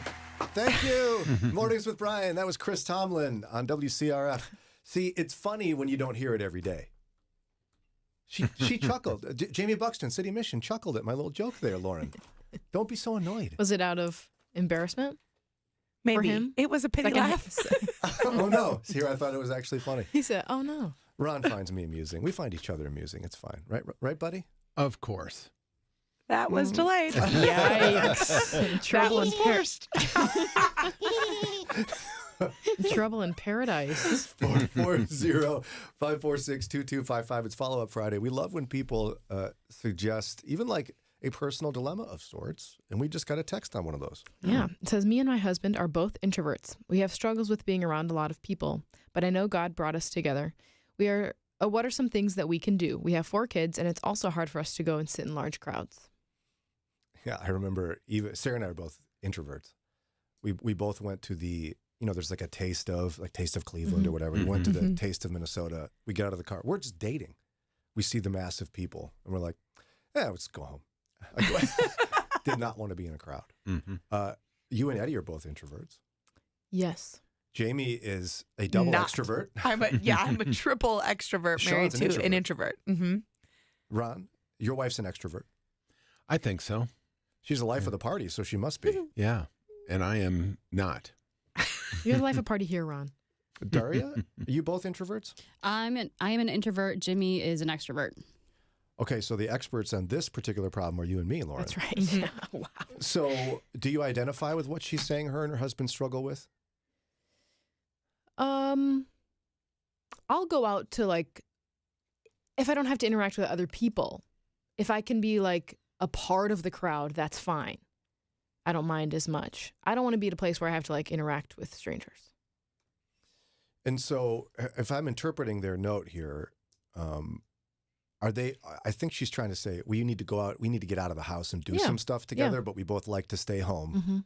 Like for Sarah and me, dates always end up at Target or Walmart, and then we get home early and the kids are like, why are you here already? We were done. Yeah, we were done.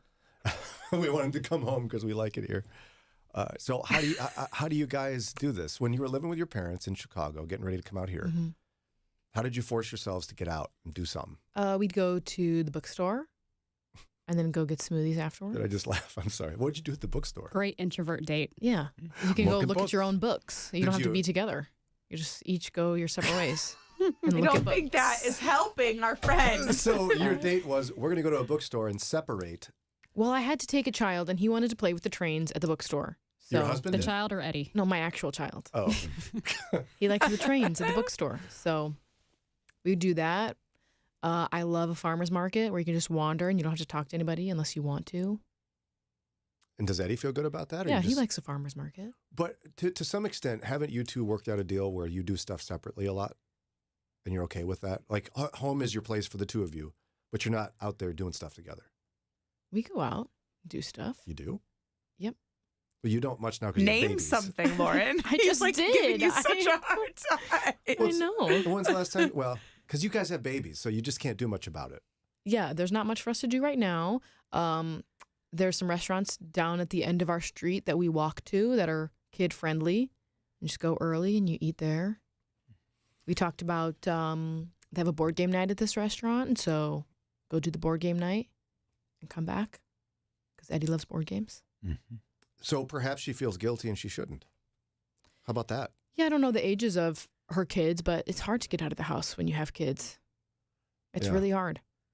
But maybe just do a little farmer's market or a little art fest in the summertime. We like just going out for dinner. Yeah, going out, they're like, we don't like big crowds. So you don't have to be in a big crowd to get out of the house and go be social. Just go meet a friend for coffee. Or Jimmy and I are in the process of making friends because we're still pretty new to the area. So, we've made some couple friends and some of them have invited us over or out for dinner. Just do life with someone. You make friends so fast. It takes time. Way to go. No, I'm so happy for you. Oh, thank you. You haven't even been here that long. That's awesome. Well, thanks. Well, you have any advice for them? You like going out all the time. You get energized by a crowd, don't you? Oh my gosh. Ugh, gross. And I do. I mean, that's why I love being here. No, I don't know. I'm in a very different phase of life where our kids have lives of their own. we have a big sports family, which I think is hilarious because my husband and I are not sports people. But so our life is doing life with all these other baseball moms and dads. And it is funny, on the last game of the year, Sean is like, finally, we're going to get a break. And I'm like, I miss baseball already. Where are my baseball mom friends? Oh, no. Yeah. And it's gearing up, guys. It's tryout time right now. I can hardly contain myself. It's baseball. But so, I mean, maybe since we don't know the age of her kids, maybe, let your kids get involved in something, and then you're gonna have to make some friends, because if they're on a team or they do a club or something, you will interact with some of those people. Because I think, and maybe I'm reading too far into her question, is she doesn't want to just raise introverts, just pass on that trait. Maybe, I don't know. Part of it's genetic. It's well, not yes. I mean, I guess some of it could be nurture, but and Rob, our friend, asked a question what exactly is an introvert? An introvert is not necessarily someone who's antisocial. Right. It's just someone who I still like going out and being around people, but it makes me tired. Right. Yeah, that's just it. It's gain energy. Where do you gain and lose energy? Like, I instantly lose all of my energy in a crowd. It's all gone. If I go to I don't know, like a mixer or something with a whole bunch of strangers, I have no energy for a week, because all it is small talk. And I'm terrible at small talk. Yeah. Hey, you like the Browns? I don't watch football. Oh. You're a real barrel of fun at a mixer, aren't you? I'm like horrible at a mixer. But a dinner with a friend, or like two friends, energized. Great conversation with one or two people. You're nodding your head. Yeah, there. I'm the same way. Small talk is the bane of my existence. It's horrible. But I just went out for coffee with someone I just met this past Saturday. We literally just met. We were having this super deep conversation. It was great. I don't know this person, but I was just so on fire when I left because I can have this deep conversation with this person. You need to teach a class on making friends. I'm so amazed. It takes me so long to get the courage to ask somebody to hang out, and you just met someone Saturday. I just kind of get adopted by extroverts. They're just like, hey, come hang out, and now we're going to dinner with them in a couple weeks. Wow. I just get adopted. Look at her. You and Jimmy. I want someone to adopt me, please. Done. But I mean, Jamie will adopt me. But kind of. What do you mean? You don't want to be adopted too much. Yes, I do. You do? Yeah, don't tell me about my own life. Oh, sorry. Ouch. I was trying to help be an introvert with you. I can be an introvert but still want to be with people, hang out. You want to be in a small group with people. Yeah, yes. I don't want to be in a giant, I don't know. I don't go to them, so I don't think about it. Like a big party? Yeah, that gives me anxiety. I'm like, oh my gosh, what am I going to talk about? Who am I going to talk to? And I go in and go, how am I going to make everybody in this room fall in love with me? Oh, no. I have to prep my conversation starters. I have to prep my answers. What am I going to say when they ask me questions about myself? Wait, hold on now. Break this down. So while you're driving there, you're thinking of questions. No, yes, and thinking of answers to their possible questions. Like what? Help me. How do you like Ohio weather? Yeah. Yes. And how you're long have you imagining lived here? What do you do for work? How many kids do you have? And you're thinking through how you'll respond to that? Yeah. You're like, I need to be friendly. Here's what friendly answers sound like. Yeah. You're smiling because that's your biggest struggle. Yes. So you don't go, 2 kids. Exactly. And how do I keep the conversation going instead of just letting it fall? See, I had one time where one of those larger group get-togethers worked out well for me. Here's how horrible this was. My wife was in a MOPS group in Chicago. So it's mothers of preschoolers. Mm-hmm. And all the MOPS decided, all the moms. You said mobs group. I'm like, what is Sarah doing in her free time? She's in the MOP, with the guys. No, it was mothers of preschoolers. And they said, you know what we should do? We should have a barbecue and invite all the husbands together. It's like my dream, guys. Ron. Yeah, there's something going on at work that day. Yeah, so, hey, Brian. Working overtime. Brian, come to an event where I know all the women and you'll know none of the women and none of the men. Mm-hmm. Guess what? All of us went. All these guys standing there going, of course you did. I don't want to be here. But I ended up sitting at a table with a guy who became a dear friend of mine because we both very quietly and quickly discovered we could have deep conversations about theology, as annoying as that is to most people on earth. We became such great friends. It was like a moment. But the rest of the guys didn't speak to him. Just gave him head nods. What are you going to talk about? So our wives are mothers of preschoolers, huh? Listen, I can't handle this because I am the person who would say, let's have the barbecue, and it's at my house. I am hosting. Like, what's your vision of what an introvert would do there? There is nothing better in my life to bring two groups of people together that are dear to me and have them make friends. Like, that is how we don't want to do that. That is how I live my life. Do you know we don't want to do that? Well, guess what? Everyone's coming to my house for dinner, and we're all going to be friends, and you're all going to fall in love with Shawnee Poo Poo. You know what she does? She probably does icebreakers. She's an adopter. Well, I was a youth pastor, so yeah, I do. Oh, yeah. Lauren, how do you feel about icebreakers? It depends on what it is. I don't mind going to parties if I know most of the people there. I just don't like the small talk. She just said she wants to take people that don't know each other and make them friends. Oh. But well, because it's the best thing in life. But here, we're not doing trust falls. I love this group of people. I love this group of people. If I love you all, we should all be able to. I just love that. I don't know how to act, and like it's so uncomfortable. I'm doing it. That's a you problem. There's a barbecue coming That's at my not Jamie's house. fault. Aren't you supposed to be my introvert friend? I am an introvert. Would you have my back for once? I am an introvert, but like I just said, you have to have community. You have to have friends. I know. I'm trying. Okay, I don't think you go are. to Jamie's party. She didn't invite me. I did. I just said. We'll be there together. And you can give me some good answers to questions. Because I've already thought about them. We're going to do the Gen Z thing where we pre-write, just script everything. Come with my paper. We can't cold have a conversation There will anymore. be no papers at my house. There will be no papers. What are we going to do? Talk, Brian. We're going to play games and talk. I don't like playing games. Oh, see, this is a Brian problem. This is not an introvert problem. Yeah, I think you are not. You are something else. You need to open your grasp. He's abandoned me to the wolves. You don't like doing. You don't like doing. You're not going to that party, Ron? No, I probably wouldn't. But there's food there, Ron. Oh. Next. Now, Daria brings up a good point. Is there a way I can dine and dash? No. Sure. No, because I'm going to force you to love me and my family.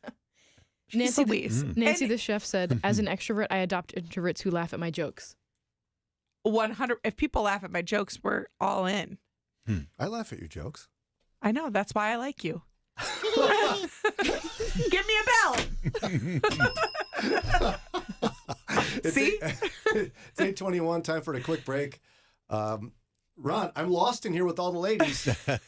Don't forget about me. Okay. 440-546-2255. Walkworthy is next Saturday. Are you ready to hang out, worship God, and be inspired by great speakers helping you to achieve your highest calling as a man? Walkworthy, Saturday, March 2nd at Campton Baptist Temple and via livestream. Mark Joe, James Ford, and Nick Gatsky will motivate us in becoming all that God has in mind. Don't miss out. Register now. Text WALK to 440-546-2255 or go to moodyconferences.com.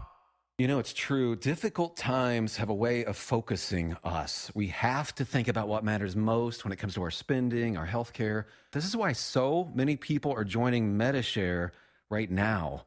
Medi-Share is a trusted way to save up to 50% on your monthly health care costs. More than 400,000 people have already made the switch. It's pretty obvious why, too, especially now during this challenging season with healthcare costs and out-of-pocket expenses going up. Medi-Share can save you a lot of money. The typical family saves $500 a month. Medi-Share works, too. It's been around for 30 years. Members have shared more than $5 billion of each other's bills. There are different options to choose from to fit your budget. I'll give you the number here in a second, and if you call, you can get a price within 2 minutes. Maybe now is the perfect time to make the switch and start saving. Here you go. Call 877-58-BIBLE. That's 877-58-BIBLE. 877-58-BIBLE. A recent study shows that the average resolution lasts just 3.5 months. Do you know why? Because you place the pressure on an imperfect person. You. I'm Josh, station manager of Moody Radio Cleveland. Do something different this year. Exchange your resolution for expectation. 1 Peter 5:7 says, "Cast all your care on him because he cares about you. God, who never sleeps or slumbers, will not fail or quit on you." Try that on for size. Thanks for listening to Moody Radio Cleveland.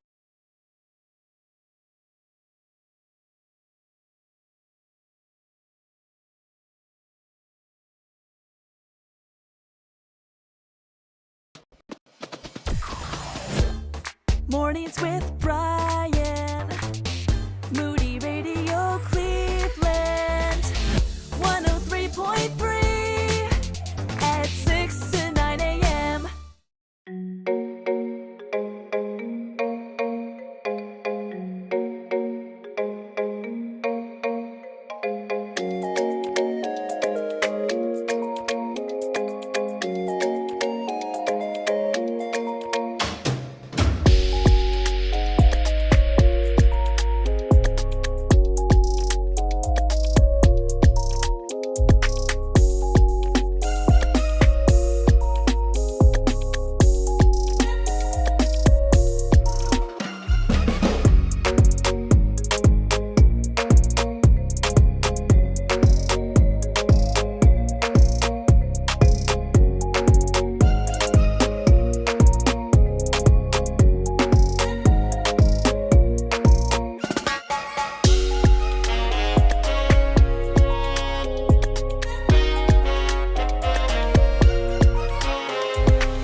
Smokey Norfolk. It's my song I love right there. Smokey. Yeah. And that particular song is one of my faves when you're feeling like you need Jesus, like right now. Is that the one that you listened to when you were on your tractor, sad in your field? No. I think I was listening to another one of the saddest songs ever written. Mm. Yeah. One of the, by the way, it's not only is D minor the saddest of all keys, if you know, you know. The other one would be Bonnie Raitt's I Can't Make You Love Me. Oh. It's about as sad as it gets, that song. Wow. Why do you listen to that, though? I actually had this thing. I think music is a powerful thing. This is WCRF, by the way, Mornings with Brian. Music is a powerful thing. You can use it to like change your mood, but I often use it to just like sit in my mood. Sit in your mood? And so literally one time I went in the garage and I sat on my tractor and I was feeling real sad. And so I cranked up the sad music and just You felt can't sorry make for me myself. love you. On your tractor. I don't think it was that one that day. Yeah, my tractor in my garage. Yeah, well, Elton John says sad songs say so much. They do. Oh. Except he said it in a chipper way, which drives me Because nuts. he is kind of a chipper guy. Sing along. Why did he do that? Maybe it's ironic. I don't know. I haven't analyzed that song much lately. No, that's Alanis Morissette. Don't even get me started on her song. I know. Because it's not ironic. It's just a bummer. It's not ironic that it's raining on your what? Anyway. Just a bummer. And a free ride that you've already paid for. What sense does that make? I mean, that did happen to me once. How could you pay for a free ride? I was going downtown I was riding the RTA, taking my kids downtown. It was when we were getting real close to the championship when LeBron was here. Mm-hmm. And we rode on the RTA and paid and then got there only to find out that they were giving the rides away to other people. And I just didn't notice that other people were just walking through the gates. But there were so many people there. And so I paid for a free ride. All these years. There She's you been go. singing about you. She did. I've been wrong. And I'm not going to lie. I was kind of ticked about it. I got a lot of kids. All right. It's Follow Up Friday. 440-546-2255. One of the things we're going to dip our toe in here for just a moment and continue as well for a few minutes is somebody wanted to follow up on a Super Bowl discussion. Mm-hmm. You talked about Travis Kelce blowing up at his coach during the Super Bowl. People talked about how he apologized and that maybe he was not an abusive person. But no one talked about the fact that abusive spouses often apologize and buy things for the person they're abusing, which can lead to the abused person thinking it wasn't as bad and it won't happen again. Well, one thing, Kathy Nagel talks about that almost every time she's on. Mm-hmm. She's very clear about how abusive spouses can be. And that is a legit problem. Thank you for sharing that. But Travis Kelce, in the heated passion of the Super Bowl, when his replacement fumbled the football and he wanted to tell the coach, I should have been in there, I would not have fumbled. He did it in an overly passionate way and, almost knocked his coach over. He dropped his clipboard trying to regain composure. But his coach says, hey, I know him, and that's not him. And so I think we can't draw the conclusion that this one 10-second moment in a person's life means that he's an abuser. Yeah. For anybody. He's in his 30s, I believe. So 34. There's plenty. Jamie's a big fan. And there's plenty of opportunity to see if this is a pattern or not. And teams don't keep around abusive people very often. Well, and especially the Chiefs. The Chiefs have like a really high standard of ethics for their players. I didn't know that. I didn't know that either. My family's from Kansas. My Sandy, in-laws. Andy Reid. There you go. Yeah, and I think people do this all the time, though, what we saw happen with this particular situation. Mm-hmm. They take a legitimate trigger for themselves. Like, so a trigger could be somebody may have been in an abusive relationship where somebody acted that way. It like reminded them of it. That triggered them. And the apology triggered them as well, because that is a pattern in abusive relationships. Yes. What you can't do, though, is take your trigger and assume that it becomes the key to unlock everybody else. Correct. As in, like, he must be an abuser now. That's not fair to him. It happened to me once in a way, but I can tell you, somebody called their station manager, and they hate me. And they went on and on. This lady, nice lady, I'm sure, went on and on about how much she didn't like me. And as our station manager, he's really good at this, patiently chatted with her. Turns out I remind her of her ex-husband. It's like the sound of my voice. It's my style of humor or whatever. It reminds her of her ex-husband. And when they got to that point, she started weeping. And she did realize that actually, just because I remind her of her ex-husband doesn't mean I'm like him. Right. Mm-hmm. But we all do this. I do this to people, right? Right. Oh, yeah. We don't get that excited about me doing it, but I know what you mean. So, because I saw a lot of people online saying, he must be an abuser. Yeah, Taylor, dump him now. he's an abuser because there's an equation and this is it. That is so unfair. That's ungrace-filled. But at the same time, see, this is where nuance, I love nuance. This is where nuance exists. It can simultaneously be true that abusive people scream at people and apologize and almost push them over, and that Travis Kelce did that and is not an abuser. Those things, I mean, he could be. I don't know him. And see, that's the point that you made, right? Yes, yeah. We don't know him. You can't go around calling people abusers because you saw them on TV once. Right. And we can't do that. You can't do that. You can't just go around and label people things when you don't know them and because you saw one thing that they did. You can't go on social media and say, he's an abuser. That's not fair. You don't know him. And that destroys people. And maybe they've never actually done anything before.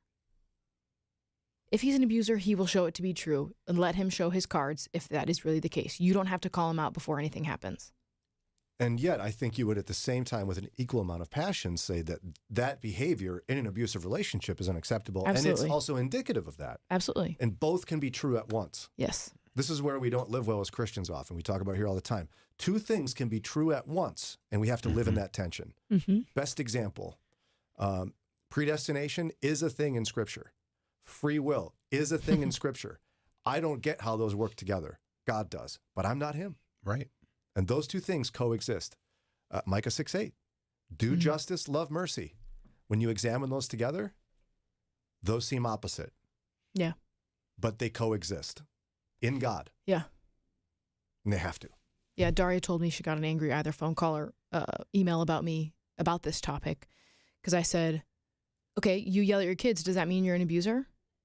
No, it doesn't. And we can't say that about people either. You can't go around, you saw a mom yell at their kid at Target and say, she's an abusive mom. She hits her kids. You can't say that. Yeah. And they didn't like that. But that's what you're doing here, is you're saying he yelled at his coach, he must be abusing his girlfriend. But this is where I think that portion of 1 Corinthians 13 has to come in, where love hopes all things and believes all things. Summarizing that in modern English is benefit of the doubt. My wife would experience this when as soon as you get to 3 kids, you start playing zone, not man to man. Yep. Yes. And so you go to the park and she would have moms sneering at her the whole time because she wasn't following her children on the playground equipment. What she was doing was playing zone, watching them to go catch the one that's going to fall, you know? Or she was looking at her phone. You know why? Because she was homeschooling and this was her break. Yeah. She's not a terrible mom because she's looking at her phone. Amen. Because we're not extending benefit of the doubt. 440-546-2255. It's Follow-Up Friday.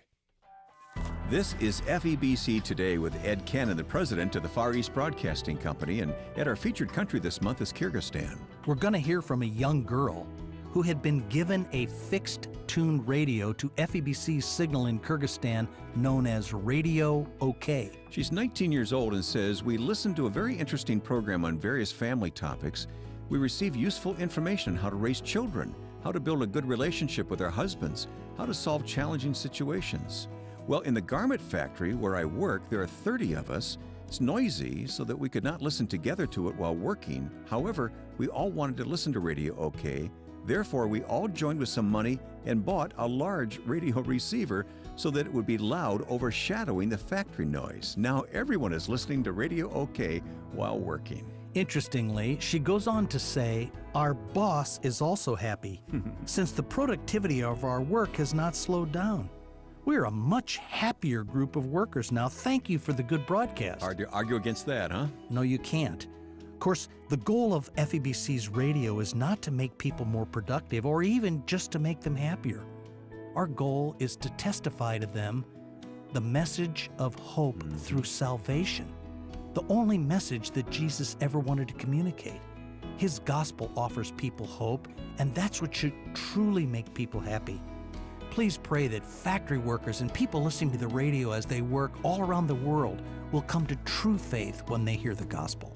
Yes, let's pray to that end. Thank you for bringing this story to us today, Ed. You've been listening to FEBC Today. We can be heard online at febc.org, and you can also watch videos of stories just like the one you've heard today. Go to febc.org and learn how to pray for this ministry. febc.org.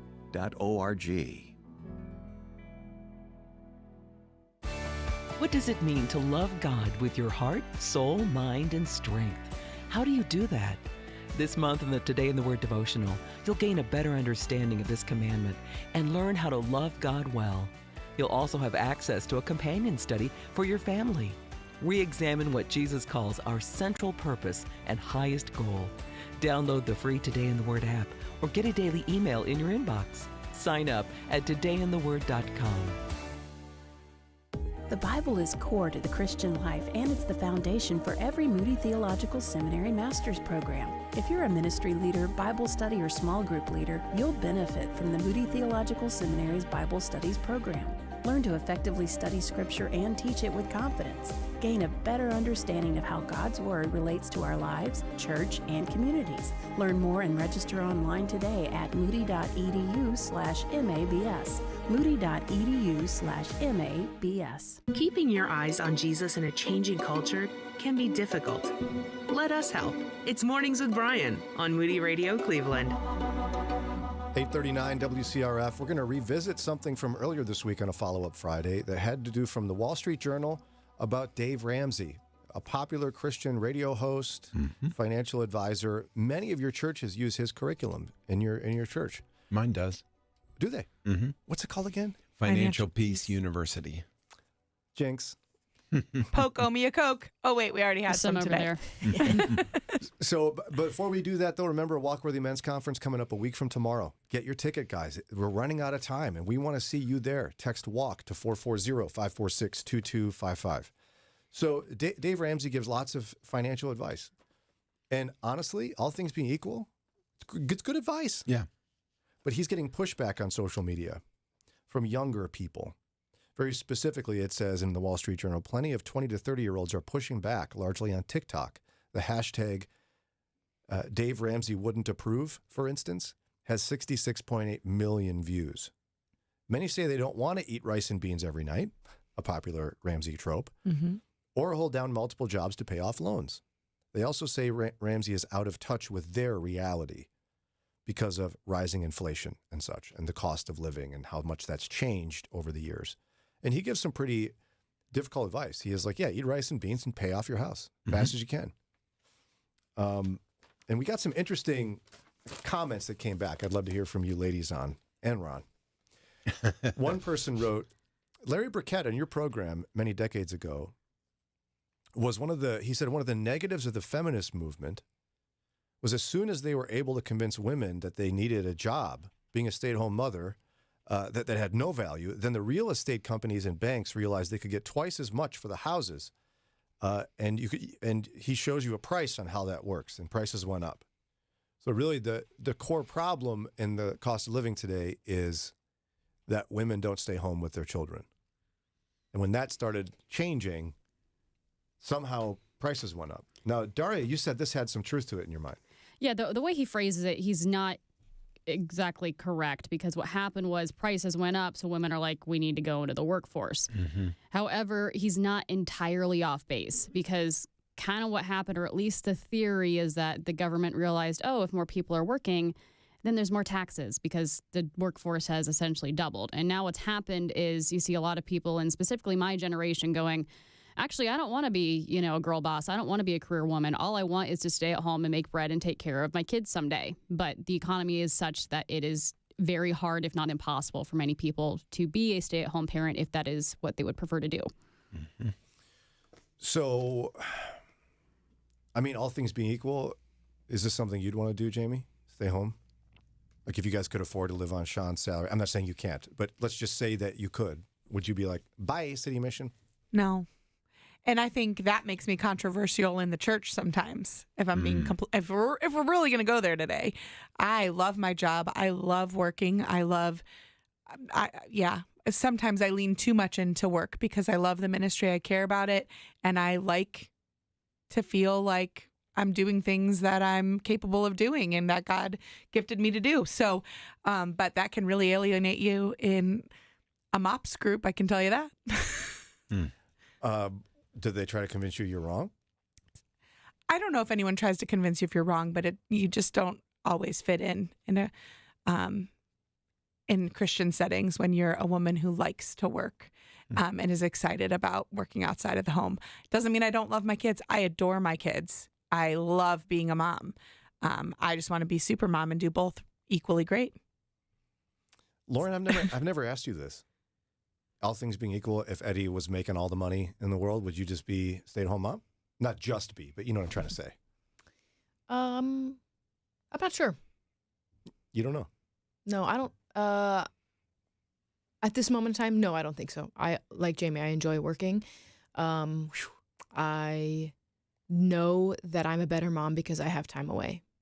Ooh, yeah. When I'm at home all day long with them, I am not my best self. And having some time away helps me come back more regulated and more ready to be interactive and with them and be my best self.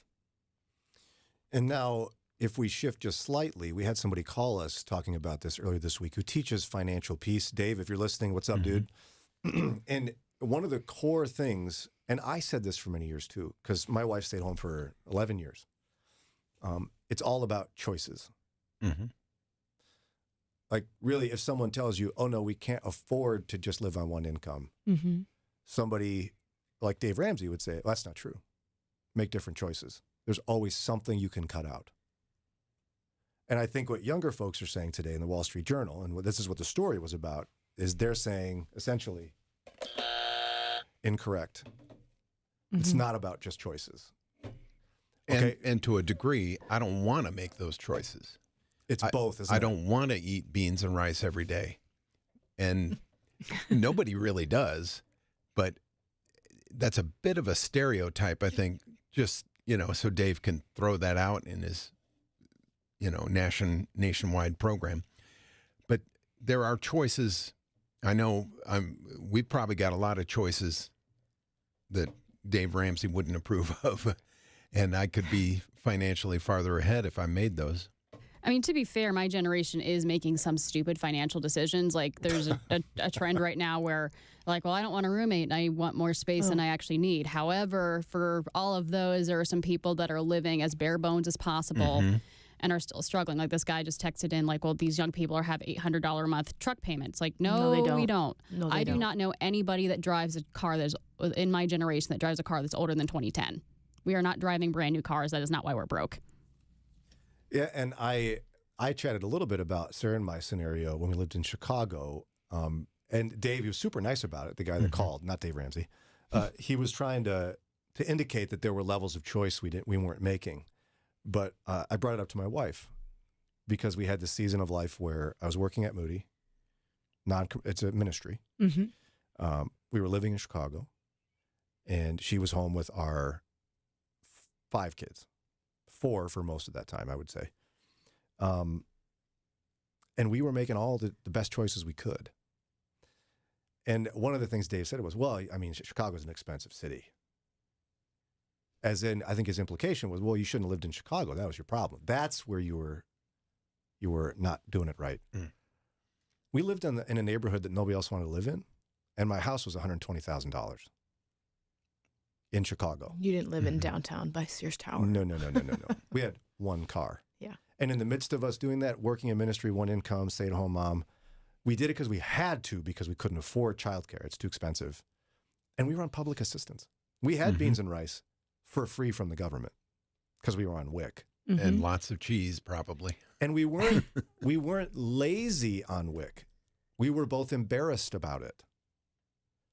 But there were no other choices we could have made to have an emergency fund. We had no money in credit card debt is what we had. Like, I just think the point young people are making in the Wall Street Journal is that, yeah, sometimes we do make luxurious choices. But Sarah and I were not. And we still couldn't do it. We made all the right choices and we were in debt.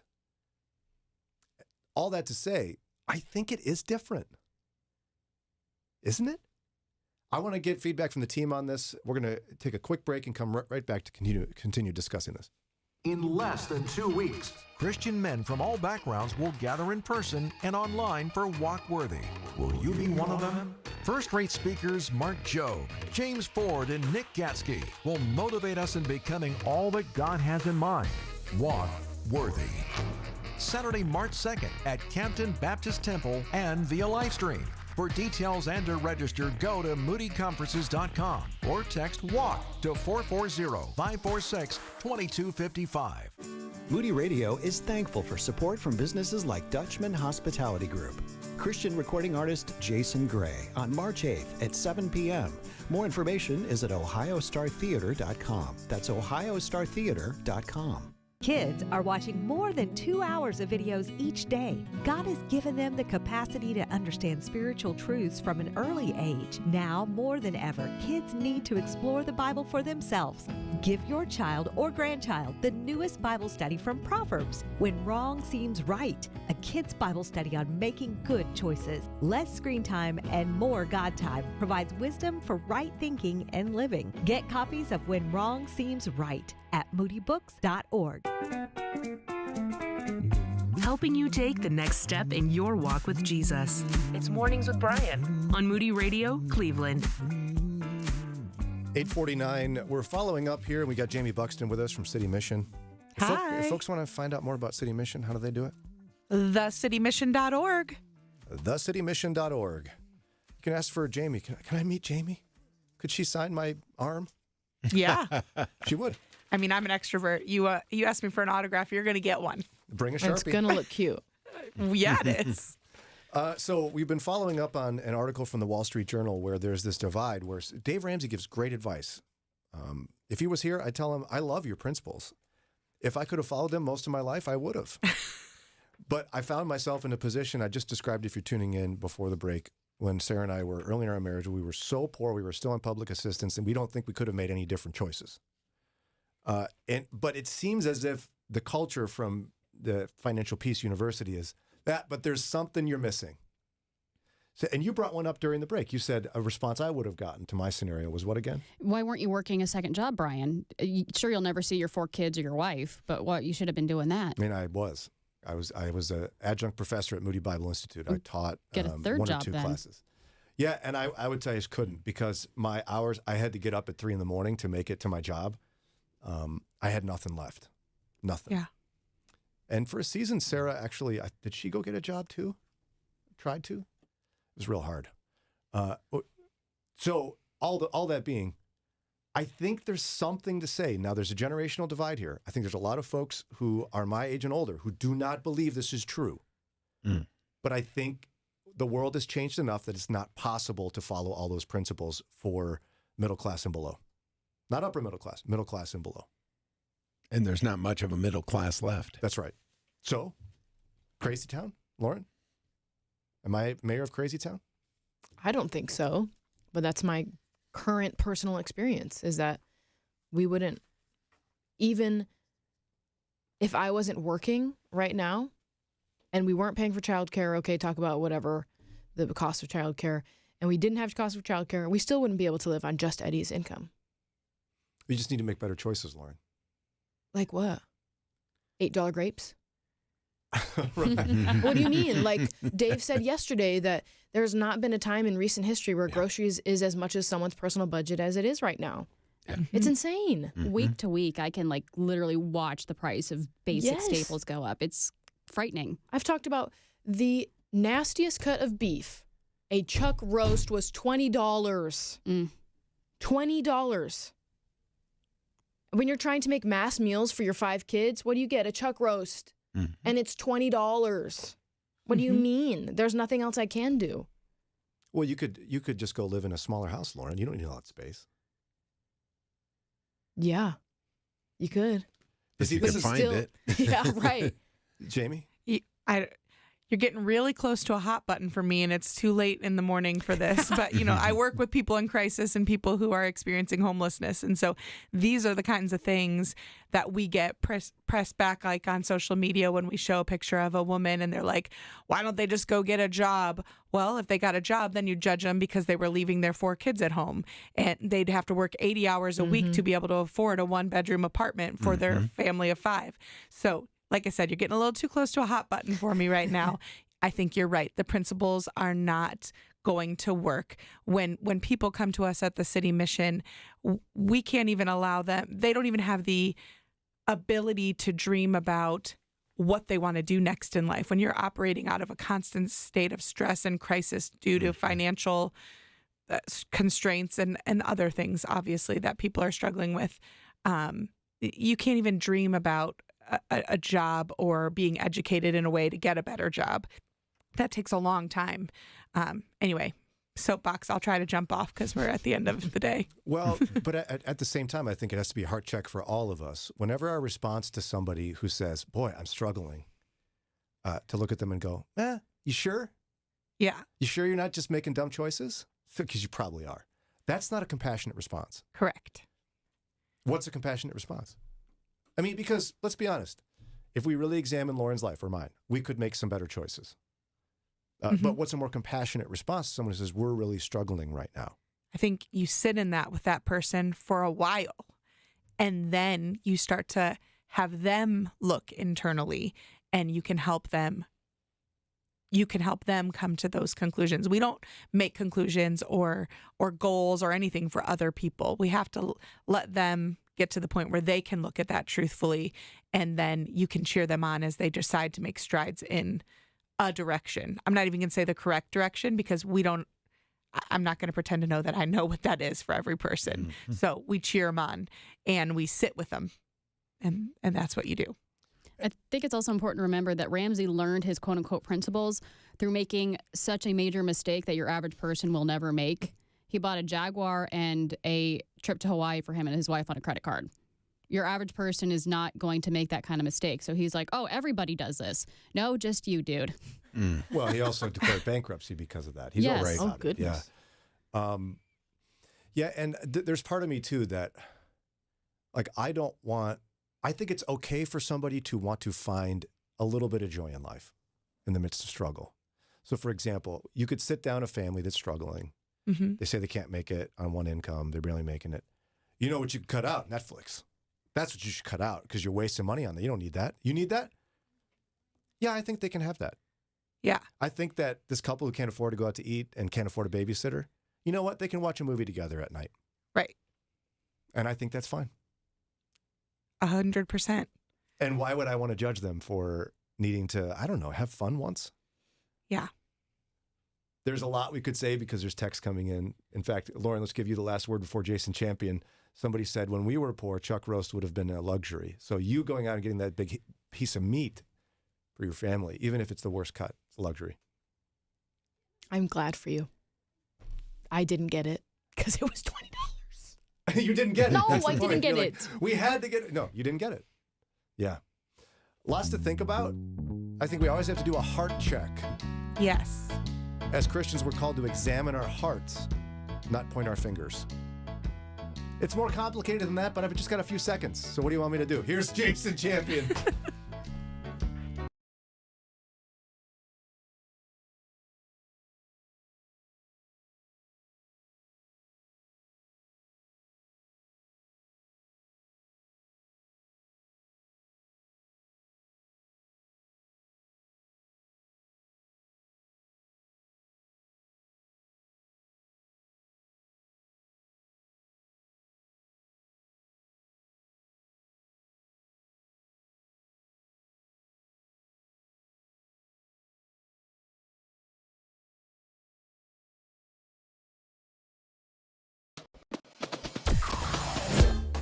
Mornings with Brian. Moody Radio Cleveland. 103.3 at 6 to 9 a.m.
All right, that does it for a Friday. Special thanks to the Jaime Buxton. Of the City Mission. Thank you for having me. It's always so fun. We love having you hang out with us. She's with Pause for Prayer. You'll hear her praying regularly here on the radio station. Yeah. And she is an employee with City Mission. I always make up a title. What's the actual one? Community Engagement Manager. She's in charge of all the community. Yeah. And if you're looking to get engaged, talk to Jamie. That's right. Talk to who? Talk to me. Yeah. That's my favorite thing. And again, the website for City Mission? thecitymission.org. And the Jaime Buxton, thank you so much My for pleasure. your time today. Say hi to Sean, your husband, and your kids. Shawnee poo-poo. And we'll talk to you on Monday. Mornings with Brian on Moody Radio Cleveland, WCRF Cleveland, WVMS Sandusky, WVML Millersburg, WVMN Newcastle, WVME Meadville, WVMU Ashtabula, and everywhere